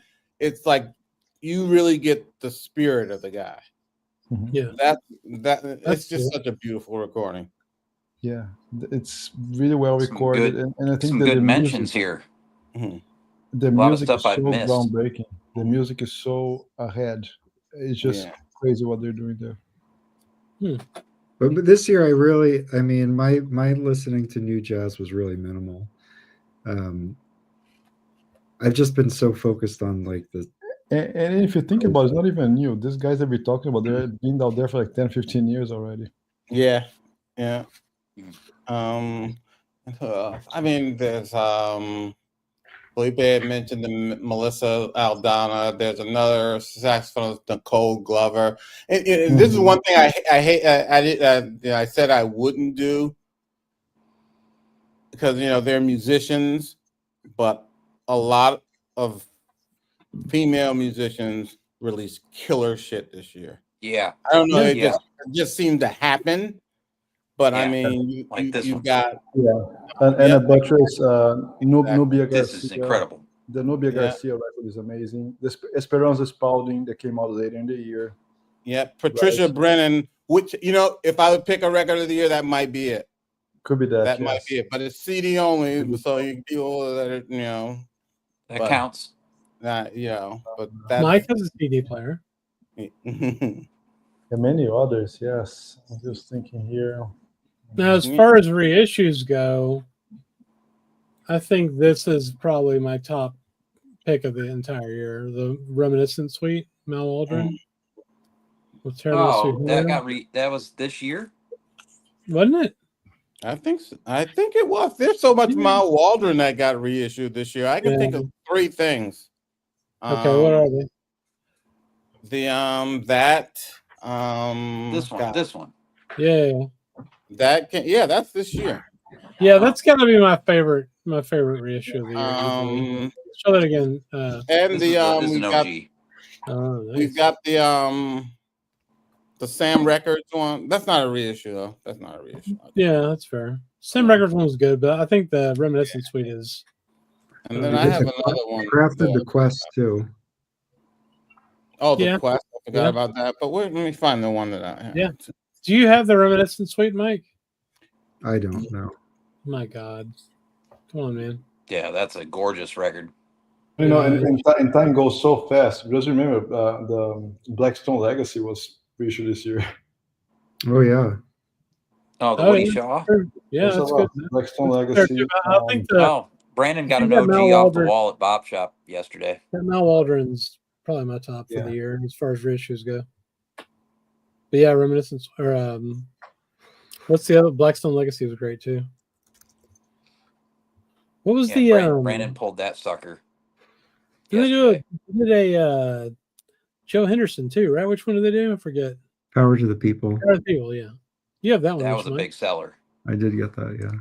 That one sold a lot of copies. Sasha Berliner was definitely a killer record, yeah. I'd be interested to know what sales wise was top. That Joe Henderson might have been up there in that category. Maybe. That one was moving. I think the Blue Note's probably, I don't know, it's interesting. I would love to know, the sales figures for some of these records, like the Tone Poets and Classic Series and such. Yeah, me too. Interesting. I mean, hell, even at 50% off, they're still making money. Yeah, I know that Joe Henderson moved around here quick. Lots of copies.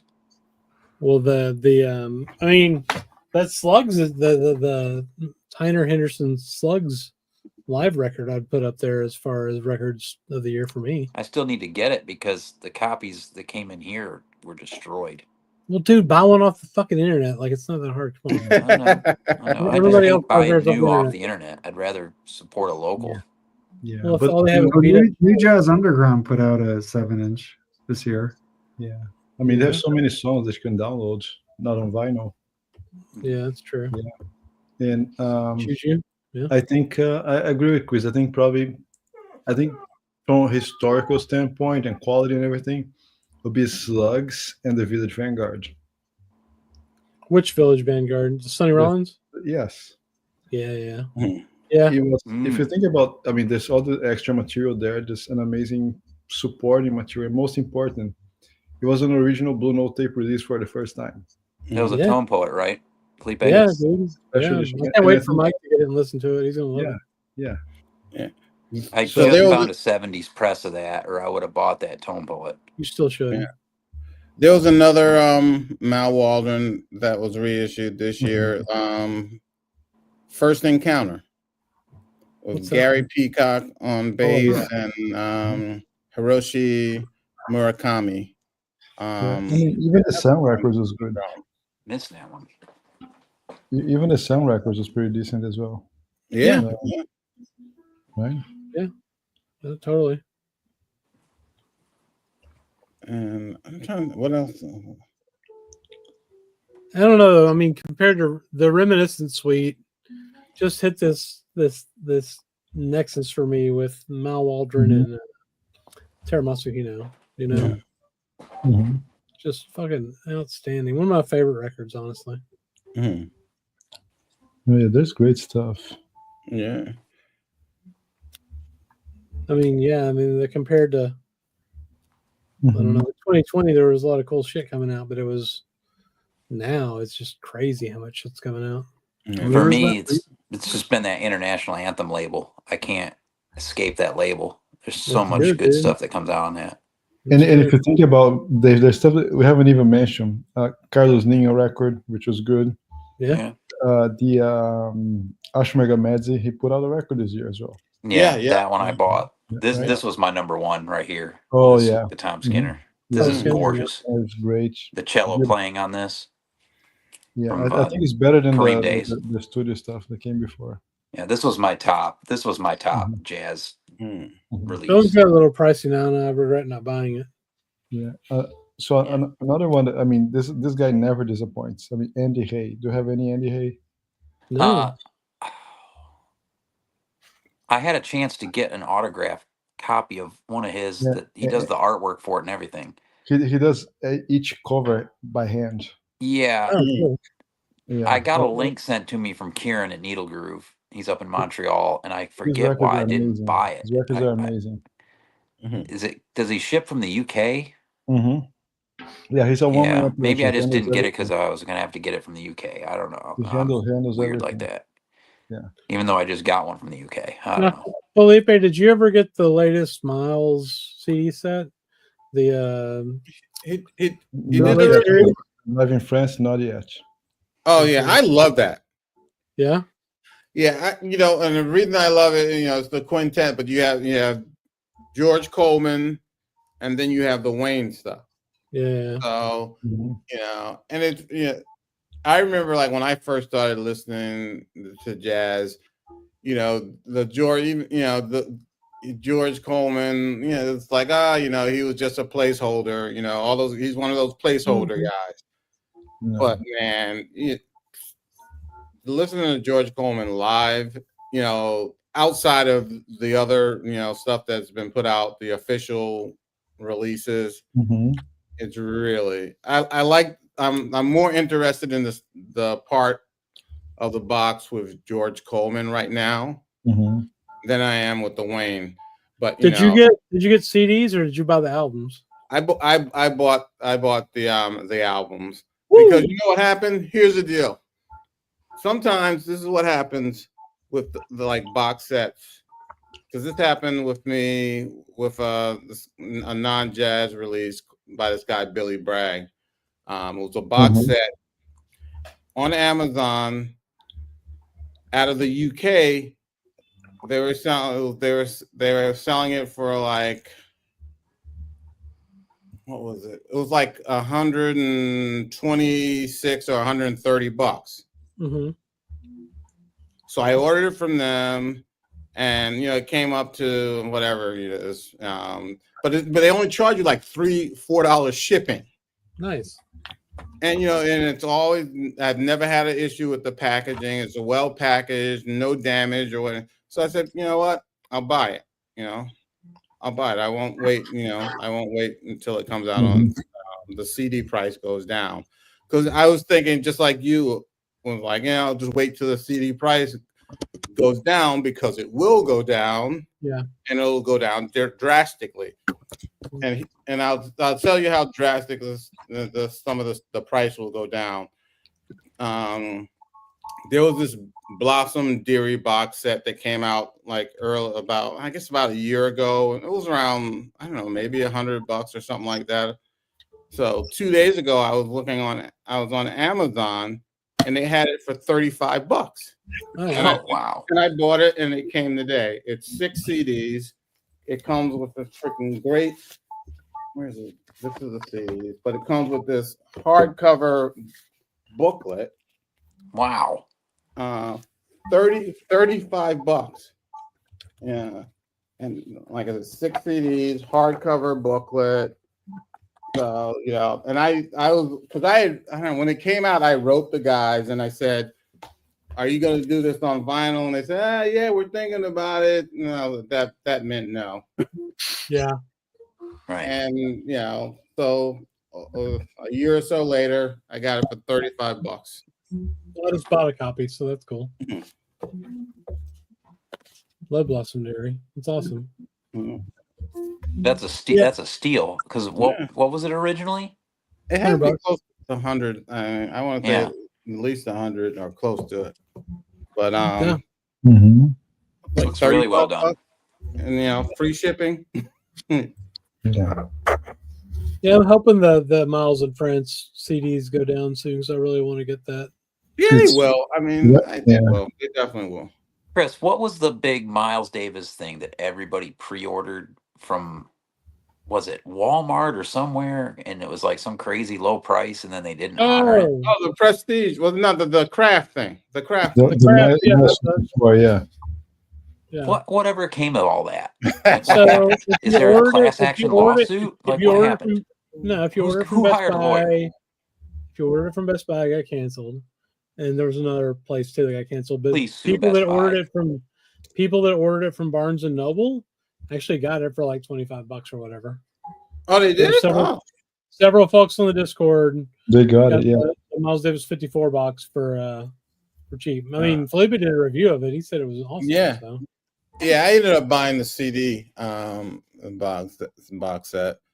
But I've just got almost everything that's in that box to begin with, so it's Yeah. That's one of the things I need to listen to. What happened with that whole all those shenanigans that? Yeah, they Barnes and Noble.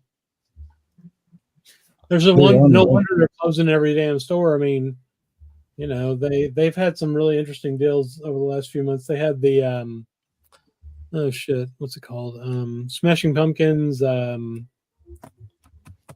Melancholy. Yes, thank you. They have that for like $30 on sale. Who does? Yeah. Fucking Barnes and Noble did like 30, 35 like bucks. $100 yeah. or 120. Yeah, at least $100. Yeah. But the trick was, and John Henry on the Discord is like the sage of record deals, right? We found a bunch of different shit on Barnes and Noble, but you had to go to the store and have them order it for you to get the deal. And there was like 5-6 people on our Discord that did it. I went to Barnes and Noble and ordered a Melancholy box set. Yeah. It would be $30 or $35. Well, I don't know if they still have that deal or not. You have to be able to check out the record deals, channel on the Discord and keep up. We'll do. Yeah, I got that. I have that Melancholy. It's fucking awesome. Oh, I have the original CD of that when it came out. Yeah. Yeah. And actually, did you ever get that box that has the little handle? That was like the B-sides from Melancholy. Oh, that was the Airplane Flies High.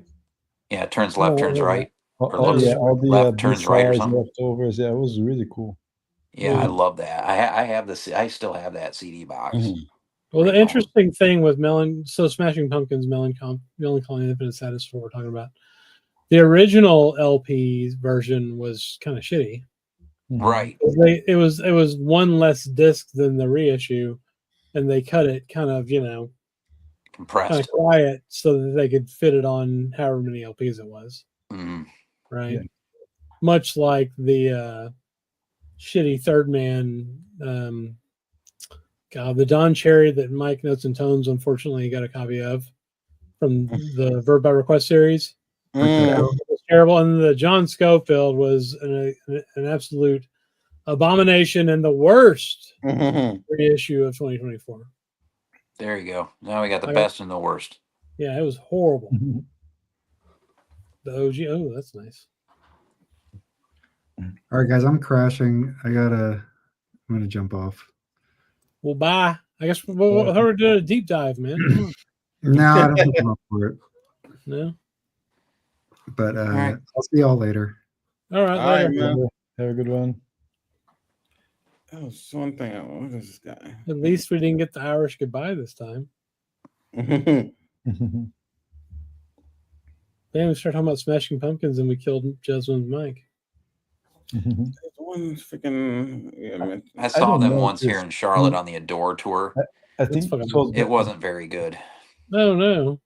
I don't What's up, know. I don't know Felipe? what was going on. It was either the venue or they only really played the Adore album, No, that's a problem. and I can't remember who the drummer was.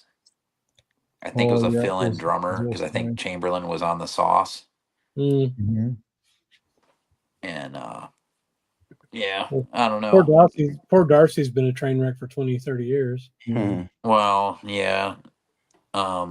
She was married to the guy in the band Catherine. Hmm. That was a good band, actually. I still have their CDs. They were out of Chicago. I don't know. I wonder if she's still with that guy. I'd be interested to know.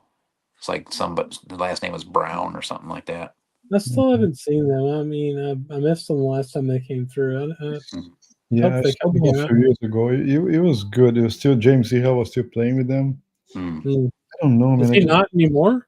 No, he left again. He was in a Perfect Circle now. Dude, I'll tell you. Yeah, I was going to say. I'll tell you the best concert I saw this year was definitely. So it was Maynard's 60th birthday, and they called it Jacinto, right? It was like this tour he did. So it was a Perfect Circle, James Hill, obviously, Pussifer, and then oh fuck, who's the third band? Gone blank. Who's the band with Les Claypool? Fuck. Come on, Oh, the bass player? Primus. Primus, yeah.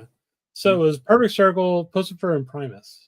It was fucking awesome, dude. So they took turns playing. You know, they play like 2 or 3 Perfect Circle songs, and then they had like this big, we would say Primus, and then Primus would come out and play 2 or 3 songs, and then throughout the show they just kind of interbred and played with each other, and eventually Les Claypool just played with every single one of the bands. That's crazy. And by the end of it was just every one of them playing together. Really fucking awesome. Really awesome. I dig that concept. That's wild. And the cool thing was, so it was Maynard's 60th birthday, so they had, you know, like the main stage where they would play, and then above it they had like a area with a bunch of couches and like bar carts and shit, so the other bands would just kind of hang out up above the stage, and they have these little stairwells that kind of came down each side. But the funniest part was they had chair lifts, like for old people, you know, like you ride the chairlift up the stairs for his 60th birthday. So half the concert, whenever he's not singing or whatever, he's just fucking around like riding the chairlifts up and down this little stairwell on the stage. It was really, really awesome. I saw Primus on the Pork Soda tour. That was excellent. You know, I'm not the biggest Primus fan of all time, but like I knew every single song they played. Yeah. You know, and they're all awesome. Yeah. And then fucking Les Claypool's such a weirdo, dude. He was playing with Pussifer towards the end, and he's playing like this electric stand-up bass with like a bow.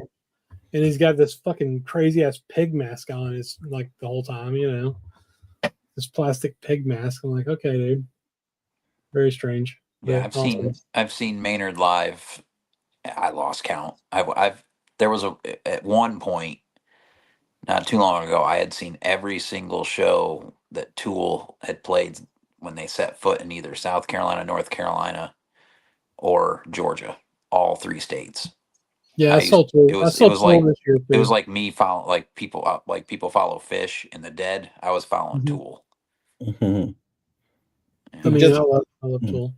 Just the one thing you guys were talking about Smashing Pumpkins. Yeah. And I'm not that familiar with their music, but the only one way I'm familiar with them is that I have these CDs by this guy Frank Catalano. Okay. And Jimmy Chamberlain plays drums on it. And they're really he's in a jazz group. I knew that. Yeah, they're really good. I mean, I really enjoy them. And you know, so if you want to check those out, he was that's all he was doing for a while when he after he got cleaned up, he was doing jazz. Yeah, they're really good stuff. So. Yeah, he's a real talented drummer. I mean, it's just a shame he got Heroin's a bitch. Mhm. I was in a band in the, I was a roadie for a band in the 90s, and we had a guy on the stuff, and it ruined the band. Oh yeah, dude. Heroin's bad shit, man. Yeah. For sure. Yeah. I mean, hell, it's been the death of many of amazing jazz generational musicians. talent, dude. Jazz, Mhm. fucking rock. I mean, Lane Staley got murdered got killed by the shit. Fucking, who was the lead singer of Mother Love Bone? I've gone blank. Andy Wood, right? Yeah. Killed him. And it was interesting. I think he dated the guy from Queen for a little bit. Andy Wood. Freddie Mercury? Really? Yeah. Hmm. That could be a stretch, but I think that's how I remember it. Sounds made up. I don't know if I believe that or not. I'll have to look that No, up. I think you can check it. It's been so many years since that was a topic of conversation. Well, Chloe, Mother Love Bone at all?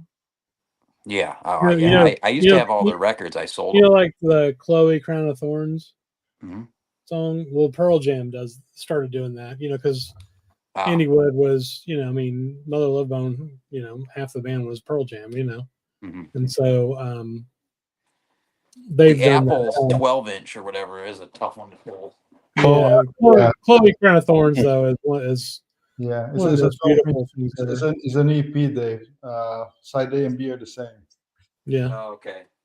Yeah. But I heard them do that live in 2013 in Dallas. It was just one of the best live music moments of my life for sure. Mm-hmm. I don't know why I don't have that CD right here handy. Bro, that's why I didn't go too, Matt. You're correct. Matt gave away the Smashing Pumpkins tickets the last time they came through because it was 105 outside. Yeah, dude. they played at the old, I don't know what the name of it is. We have a venue here in Dallas. It used to be called the Smirnoff and Coca-Cola Star, but it's had like 10 different names, but it's like one of those old school sheds, that's outside where you have some covered shit and then you have a giant lawn on the outside. I saw the Cure there this year. That was a pretty good show. The Cure was great. Hey, Dave, I got it here, Dave. Let's see it, Felipe. Yeah, that's the Mother Love Bone. It's an EP called Shine. Oh, I have that. Oh, wow. Yeah. Yeah, that's hard to find. Is Chloe on that? Yes. Yeah. Chloe Dancer Contest. So it's both sides are the same. So it's True Fade Away, Mind Shaker Meltdown, Half-Ass Monkey Boy, and Chloe Dancer Crown of Thorns. Yeah, you need that, Chris. I have it. Oh, you do? Oh yeah. Damn. I've got some pretty cool shit from the grunge stuff. I know Felipe does. He showed me a bunch on the Messenger. Yeah. There's some newer shit that came out, in the last 10 years. I'm trying to remember now. Shit. What was it? One of my favorite things is with the Seattle Symphony. Oh, what the fuck is it, man? Oh yeah. Oh, the Mad Season? Yes, dude. Mad Season with the Seattle Symphony Orchestra is fucking great. Yeah. Do you have the other live Mad Season record? Yeah. Yeah. The theater. At the Moore? Yeah, I have that. Yeah, I have that. Yeah. That's like a $200 record now, dude. Yeah. I got it when it was brand new in Lunchbox. Yeah. I think it was like 30-some bucks. Yeah. Yeah, a lot of that like Pearl Jam related-ish type shit that comes out. This shit's like gold, man. He was like printing money almost. It's crazy. What's interesting is like Felipe. I need to go down to Miami and check out his shop that he's always talking about. And I have a buddy that lives in Florida too that has to work sometimes in the Miami area. He's like, well, let me know if you go down because, I can. Yeah, we can ride back north, and so he's like, well, why don't you come down when Pearl Jam's playing? I want to go to that show. It's at the. Oh yeah, dude. Oh, they're coming here. I think April or May. I just skipped, man. The everything is right. Just so but did you see the ticket prices? Yeah. So I was like, man, I would pay like yeah. I'm not paying $700 for nosebleed. Oh no. Ridiculously crazy. No. Yeah, man. Prices on tickets are freaking Crazy. Nosebleed was 700. So I saw them twice this year. my strategy these days is like on the day of the concert in the morning, I go to StubHub because people are desperate to sell what they have, and then the prices go really low. Maybe get 100 or 200 or something, but Man, that's I still got- way like the most I've ever paid for a show in my life was 80 for Radiohead. So that's Mhm. it was 80? earlier this year. Mhm. So earlier Shit, this year, I paid Bob Dylan was here. I paid $400 to see fucking Steely Dan last year. Oh man! You shouldn't have done it. And you're Oh, it sitting was here fucking admitting great, dude. It was Yeah. so good. No, I was on the second row. It was fucking awesome, Oh, man. okay. The funny thing was, they were supposed to come in 2021, maybe, and the pandemic was going on, so they moved it, Mhm. right? So in 2022, maybe, it said April, Steely Dan. I was like, fuck it, I'm going. And so I bought a ticket for like $400. It was like second row, center, awesome, you know. And then after I bought it, I realized that they weren't coming until 2023 or some shit. It was either 2021. I bought the fucking ticket like a year ahead of time because they had rescheduled it again. And after I bought it, I was like, what the fuck? So I just had to like mentally remember that shit was happening. But it was great, man. Yeah, It was if you really would have good. I'm waited, glad like you made the a gig. quarter of the fan base would have been dead. They were. I was the youngest motherfucker in the whole building, dude. Actually, that's not true. It was me. Chris, have you checked if by any chance they show you on the Yacht Rock documentary? They should. No, it was cool. It was me and then this girl next to me was sitting next to me. She was like maybe 32 or something, and she was like with her 60-year-old husband, like obvious sugar daddy husband, right? But me and her were the only motherfuckers in the whole building. We would just stand up and dance and shit. That's what I'm used to at concerts I go to. And everybody else is like got a fucking cane, It was great though. Donald Fagen was great. He was great with the crowd. It was cool. He had his like his Fender Rhodes or whatever he plays, right in the center of the stage. But he had like this picture of an old like 30s picture of Duke Ellington's entire orchestra was like kind of the covering his oh wow, that's pretty cool. Or whatever. Yeah, it was good. You know who plays with them sometimes? Chris Potter. Yeah. I think he was there actually. Yeah. I mean, it was a cool band. It's just him as far as original dudes because Walter Becker died, several years ago. But it was to me, it was like a once in a lifetime thing. So I wanted to go, I take that back. I paid 80 for Radiohead, but I paid 100 for the show I saw in Barcelona, the Primavera Sound. But that was a big festival. I think I paid that was $100. $400. Me and my wife went and saw John Mayer, and we paid like $400 one time for really nice seats. All I can think about when I hear about him is that skit he did. Dude, John Mayer I don't care what anybody says. John Mayer is a fucking amazing. Oh yeah, no. He who did you do that skit with? Oh, the one comedian. Oh, I know what you're talking about. Damn, it makes me freaking cry. It's so funny. It was hilarious. Yeah, like they just go into an office and like the reaction white people have to guitar. Was it Chappelle? Was it Chappelle? Yeah. That's I think I saw it like 2 weeks ago on Instagram. That's I'll tell you what though, that dude like Questlove's in there. Yeah. Because like he's in the barbershop. He's a great guitarist. He's an amazing guitarist. Yeah, no doubt. Yeah. And he puts on just a hell of a show, man. He's an absolute professional. Yeah, he's got licks, man. Once he got through, banging all the starlets and being a whore, he had to move to like North Dakota and shit to get his shit together. But he's really good. Really good. Yeah. I'll go see him every time he comes to Dallas for sure. What's the big venue you have in Dallas for shows like that? Well, we've got so he wouldn't play there, but the biggest venue we have is AT&T Stadium, of course. Oh, right. Yeah. Jerry World, the fucking Death Star, where that horrible Mike Tyson fight we all watched was unfolded. I haven't been there yet, but the other ones we have are American Airlines Center, which is the arena that the Mavericks and the Stars play in. That's where I've seen down there several times. Another big one, I don't know the name of it now. It used to be, I think it's Dos Equis or some shit now. It's an outdoor place that's been Like an there forever. amphitheater. It's an amphitheater, yeah. So you got I call it the shed, right? So it's like the stage with the big covered part with seats for like 50, 60 rows, and they have, a big lawn behind it. I've seen some really cool shows there, and that's where all the like big festivals like BFD and that kind of shit would happen, and that sort of thing. The other place we have that I love is in Irving. It's called Toyota Music Complex. Okay. And it's an amphitheater, but smaller, and they can close off the lawn. So it has like these big sliding doors where it can be more like just an arena. Okay. It holds probably, I don't know, maybe 8,000 people.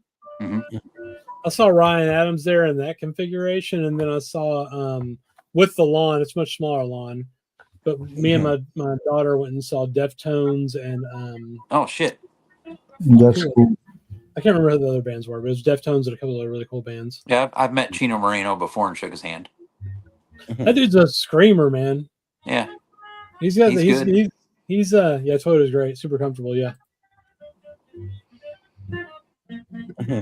Yeah, John Mayer. He's super cool, man. Although his guitarist is a flat earther. That's fair. Felipe, what are you playing there? We're kind of hearing it. Oh, sorry. I'm playing Dexter Calling. Pino Palladino plays with John Mayer. Oh, He's a monster bass player, man. It's funny. Every time he introduces him, he wears sunglasses and shit, and like doesn't want to speak or anything. He's super shy. That dude shreds. Yeah, Deftones is cool. Oh, I saw. This was a year or two ago. I saw. What's the name of the band? Felipe, what's the name of the band? The Big Chair. Shit. They're up. Silverchair. No. The Big Chair is the name of the album. I've gone blank. Oh, Tears for Fears. Tears for Fears. Yeah. They have been doing good albums now towards the end of their careers. Oh, you saw that whatever their last one was a big hit. Yeah, no, Tears for Fears. I saw them at Toyota too, and that was fucking great. Did someone mention George Clinton? Yeah. Matt saw George. I saw him. I just saw George Clinton on his 50th tour or whatever. I don't know. It was here in Charlotte at the Fillmore. I was at the soundboard. Funkadelic was going to play it. They were going to do a gig at one of the breweries here in Fort Worth last year, but they canceled it because he was sick. Yeah, he didn't do a whole lot at the show. He let the band do most of the work. He actually sat in a chair most of the show. I bet he's up there. Was he 80? Yeah, and then the Fishbone opened and they were killer. Oh man, Fishbone was awesome. Yeah, and it was the same show I saw like 30 years ago. Was Bootsy with him? Open for Clinton. Was Bootsy Collins with him? No, I don't think Bootsy was. One of the big guitarists was there though. I mean, yeah, he's 83, man. Oh wow. Yeah, George Clinton is. Kicking ass. His grandson's in the band, like kind of leads everything.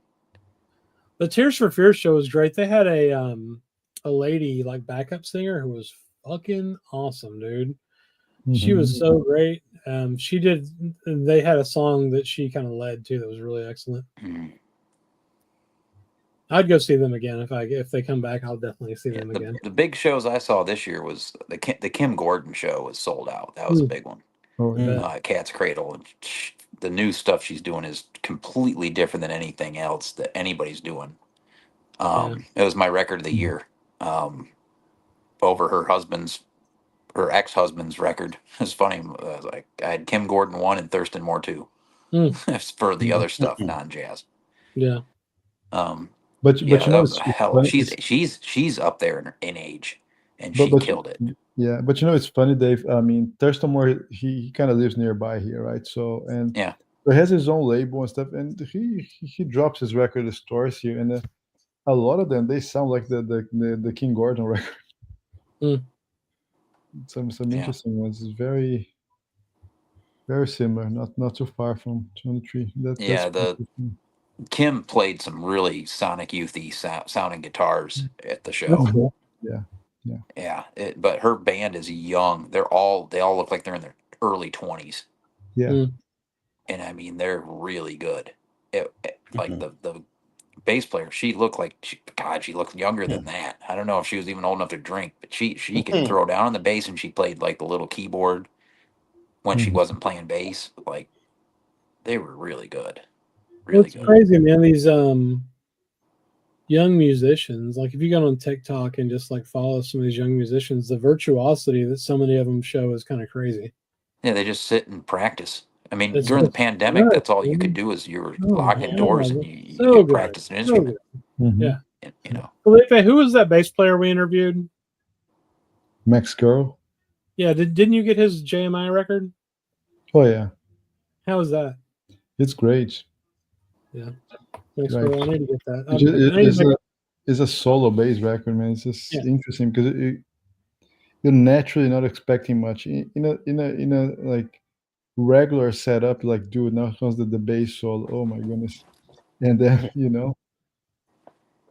Now, Notes and Tones, you're a big fan of solo bass records. Yeah. Do you have that Max Girl yet? I do not. I'm probably gonna order about some JMI stuff recently. I mean soon, because someone actually in the chat said that they're shipping the Warren Wolf, the solo vibe LP. Yeah. So Yeah, so and Warren Wolf, may- he also put a great record this year. One of the great records of the year, Mike. That the tribute to the vibraphone. He plays his favorite composer on vibraphone. It's just unbelievable record. Yeah, so Do you guys have this? JMI. I do. I love that. Actually, I got that because you're the reason I picked that up. Oh, no kidding. Yeah, in one of your videos, because you talk about how I guess Sherv told you that Dusty Groove had dead stock of that, and you ordered. So then I went on Dusty Groove's site and got my copy. Yeah, this is dead mint. Oh, that Nimbus West. That is actually probably right now. That's my favorite. This is incredible. It's one of the best bass records I've ever heard. Oh, okay. Yeah. It's Roberto Miguel Miranda. Mm-hmm. Yeah, and the thing is, I pick up anything I find with him on it. Yeah, and but I'm buying all that. It's only CD only that that Nimbus West is putting out the Tap Scott stuff. Really? Him working with the band, in the church and practicing and stuff like that, which is really excellent. A lot of Roberto Miranda, he's on a lot of that also. Yeah, I need to get those then. Yeah, and I posted it on my Instagram feed. I got a CD of a live concert that he did in '85 in LA. Ooh, Roberto Miranda. Miranda, but Tap Scott's in the band. Bobby Branford, John Carter, there, and a host of other musicians. Yeah. And so I picked that up. And I don't know. I know it's on. It's on Dark Tree Labels. Oh, that's right. You posted that, right? Yeah. I commented or something on your post. Yeah. Do you know, Mike? Let me show the CD. I was just thinking of this. So I got this a while ago. It's Anthony Braxton. Oh yeah, I have the LP. Did he do more than one volume of this? Yeah, I have volume 2. Now, I don't know which one, but I'll check because I don't know if it's volume 1 or volume 2. I have 2 copies. Okay. So if it's volume 2, I'll send it to you. It's not a problem. But this CD. So it's Anthony Braxton, Hank Jones on piano, Rufus Freed on bass, and Victor Lewis on drums. I swear I've listened to this like 10 times. It's just so freaking awesome, man. What's weird though is it's on Windham Hill, which is yeah. Hey, Mike. Mm-hmm. Mike. So the Syracuse score is 52-35. Yeah. You know what the line is? The Vegas line? What's the 18? Is that See where that score's at. What's up, Julius? Funny. But they'll what? How much time is? Oh, That's it's Sherv, only by the 9 way. seconds left. Is it? Mm-hmm. Okay, Yeah. cool. Rare appearance from Sherv. Yeah. Maybe USPS gave him a break. Yeah. He's been working hard, I imagine. Oh God, Oh, this time yeah. of year. Yeah. You know what's weird about that? No, not USPS, but like Amazon this year seemed like their Christmas delivery like ability really went to shit this year. Like I was buying stuff like in years past. I just remember like buying shit on the 23rd and being able to still get it by the next day. But man, like a week or two ago, like everything I was trying to look at, they're like, oh, it's probably gonna be the January 3rd, bro. Yeah, I got a couple of those, and I know I had on my list of stuff. I had put a book put out by the Jazz Journalists Association, and that's they said that's not coming until after Christmas. Mike, you can't find it in any stores here either. So, what was the book you picked up at WFMU? Oh, gosh, I picked it up and CJ picked it up. I think.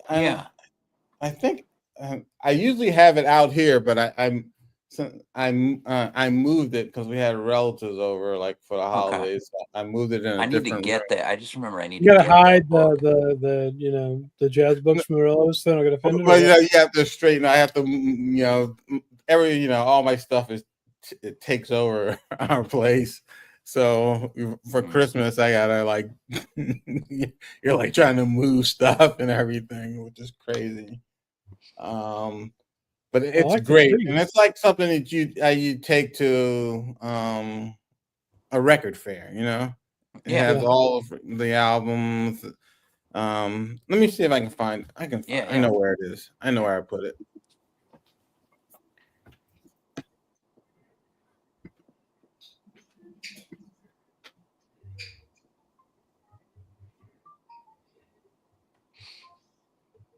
Yeah, so Syracuse won by 17 and the line was 18. Just missed covering the spread. Y'all bet on football at all? No, I just find that kind of stuff interesting, like when stuff hits right on the line and Vegas takes all the money and you know what I mean, or yeah. Cool. Yeah, that's a big win. Independent Black Jazz of America. Okay, cool. Oh yeah, that's it. Yeah, CJ, he got it there. I am definitely looking forward to 2025, man. This last month's been just terrible. So. Well, you had all those. Didn't you have those wicked conference calls, Chris? Oh yeah, for sure. I don't know. It's end of the year sucked ass. I'm glad it's over. Oh yeah. Oh, that's cool. Yeah, and it's great. I remember a while. I think Alex actually showed this a while ago too. But it's a great book. And then have you used the Google Lens to translate it? I actually have. Have. Can you get it on Amazon? I don't know. I know Dusty Groove had it. Okay. Periodically. Okay. I don't know if they have it now. But actually, I have to order something from Dusty Groove tomorrow maybe. What are you ordering? Sherv loves the Dusty Groove. It's the periodical, the We Jazz periodical. Oh, yeah. There's a new issue. They have it on Amazon. It's $51. Does that seem high? I don't even remember. I know we didn't pay that much when we bought it at the record. I was thinking it's more like 35.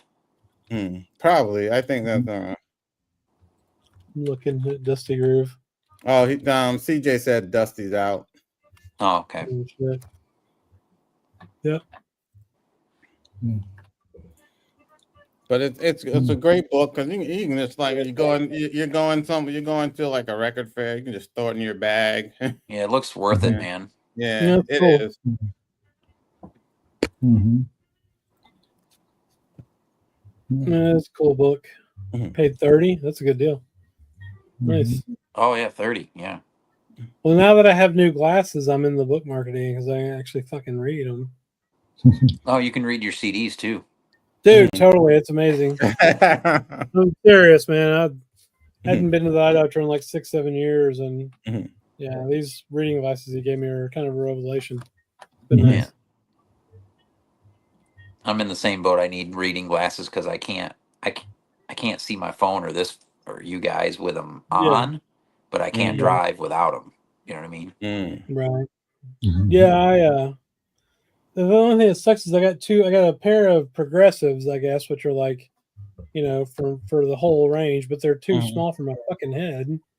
So I've got to get new ones because they hurt my ears really badly. So I'm going to take those back. It's funny. Two prescriptions ago, getting old sucks. I was working at the bank at the time, and the bank had its own eye center in it. Yeah. We had everything actually, but we had a doctor's office. We had everything, dentist, you name it, right at work. Google Bank. Sounds like Google. Oh yeah, it was Wells Fargo, dude. So Wells Fargo at the time, but nothing like some of those fake ass accounts. Yeah. Yeah, I was working for anti-money laundering, and check fraud and stuff like that. But like, so I go downstairs. I go to get some glasses.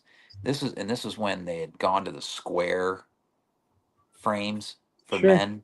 Yeah. Like it seemed like that's what everybody had to have, and they had like 400 different versions they look horrible on me. So the only ones that looked good were the women's Gucci's, and they had diamond studs on the side. And I said, "Fuck it, just give me those." Yeah. And so I wore them for years, and no one ever said anything. I had these women's Gucci. They look good, but there was like diamond studs on the sides. Well, I love my the ones I wore for years. These Tom Fords. I've also worn these 100 forever. Yeah. I wanted to get new lenses put in them, but one of the arms is kind of busted on them. So I tried to see if I could get a replacement for them, but they said no. I mean, they were $300 pair of glasses. I was like, fuck it. These are only the design, the shape was the only thing that looked good on me. Yeah, that's fair. Create an alert in Dusty Groove for the book. That's a good idea. I haven't bought anything from them in a while. I need to get a pile going from Dusty Groove again. They got so much interesting shit. They carry the best reissues every time. Like all the good stuff, like the Soulflake Continue stuff, and like they get everything. They get a lot of imports. I need to look up what Letray Jazz Club has put out recently because I haven't looked at their shit in a while. Have you bought anything from them recently, Felipe? No, Chris. No. They had some really good shit last year. I got all these from Dusty Groove. These Soulflake Continues. Oh, those are good. Yeah. Yeah, I love this one. This is the Madagascar Now record. Really good I don't know, stuff. man. I've been like 90% of Bandcamp these days. Yeah. Most of it. Did y'all get Hynology? The Tiramisu Hino Hynology? I think I have an original of that. I'm trying to think the last tiramisu I got. March. Can't remember, but I didn't get that one. No, it's good, man. Here, I'm sure I'll show you. Oh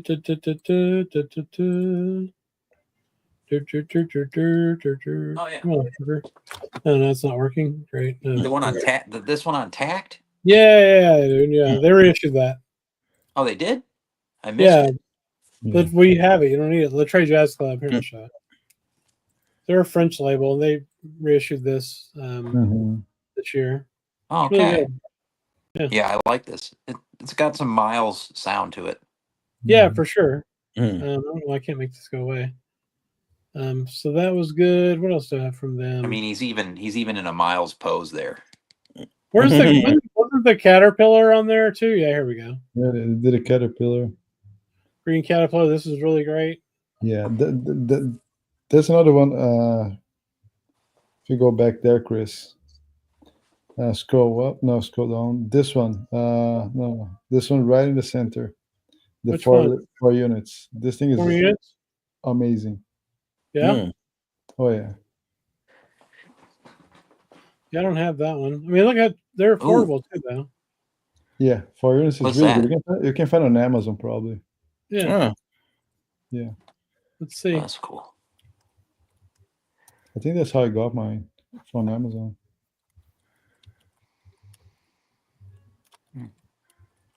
Let's see. Just put vinyl, should show up. Yeah. It's just a bunch of Jason Isbell, man. No, maybe yeah. There you go. there you go. Oh, yeah. $45 though. Yeah, but keep an eye on it. This is a great one. Yeah, I'll have to check that out. Let me add that to my want list here. I also haven't kept up with. Has that what were those? Let me think. BBE Jazz, I guess the J Jazz shit. Have they put out anything recently? These. The most recent one I have is it's actually a recent recording. It's a live one that was done in, I think, in London, I believe, at Cafe Otto. I can find it because I know because You've got them. Mike's got them all. Is I'm trying to all the stuff I bought this year. I'm trying to file away because it's they've been on the floor and it's a pain in the ass. I'll never do this again. Yeah, and Chris, also keep in mind, BBE also releases new stuff, not only reissues. Right. So the record that I put as best of the year, it's on BBE actually. Really? Which one is it? Yes. Which one is it, Felipe? Let's see. Search for Altera. Oh, it's not there. A bit down. No. Yeah, they put out a bunch of shit on 2024. Holy shit. Oh, there you go. Right there. Which one? Adina Beshika and Tony Coffey. Yeah. Shit, hang on. I fucked it up. Here we go. Yeah. You can find this one on Amazon. Yeah, that is so good. Yeah. Wow, what a cover. Yeah. That's cool. This record is worth every second of listening, every penny that you spend, because you're going to go back to it quite often. Is this the one with the harp on it? Yeah. Yeah. And where is that? Check that out. So this is the last, I think the most recent like Japanese jazz. Yeah, and this was recorded in 2019. Okay. So. Sato, right? And then oh, that looks good, man. Yeah, I don't have that one yet. I need to get that. Yeah. That's the last one I bought, and I think I don't think they've released anything after that. They did at least 2 or 3 this year, but it's more recent stuff. Yeah, because the other one they did was an album that was actually, I think, released on Ninja originally. Really? Yeah. And what's her? It's a pianist, and I have a lot of her stuff on CD, but this was the first one that I have on vinyl. I can't even find my thing. People are calling me. Calling you? Did it pass the cutoff, man? Yeah, it should be. Cuse won the game, man.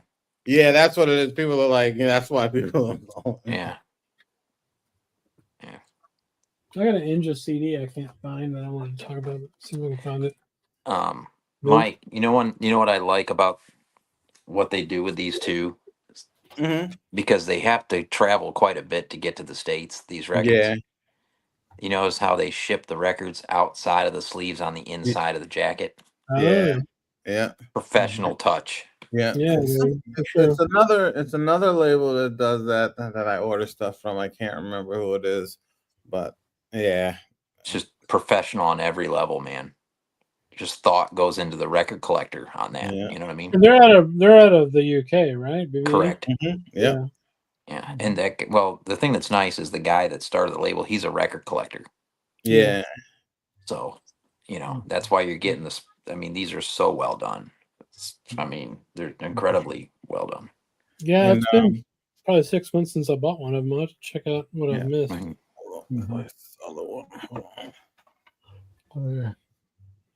Oh, guys. All right, guys. I'm going to crash. All right, see you, buddy. All right, see you. Likewise. I've been up since 5 a.m. Have you? Yeah, I flew in from New York and then worked 8 hours. Jesus. Jeez. I think I don't have to go back to work until because of my I'm so stupid. I screwed up my schedule like twice. I ended up on Christmas Eve, even though I originally put in for like vacation. I ended up having to go in, and then I have to go in the 3rd. I was going to say, is it like a situation where you use it or lose it before the end of the year, like us? No, I schedule stuff. That's yeah.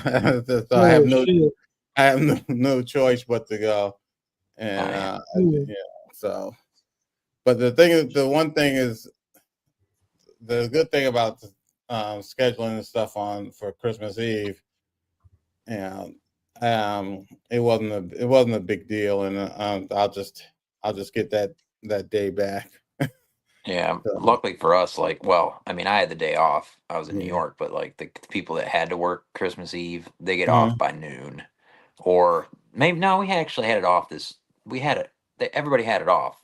New Year's Eve, we have to work till noon. Yeah.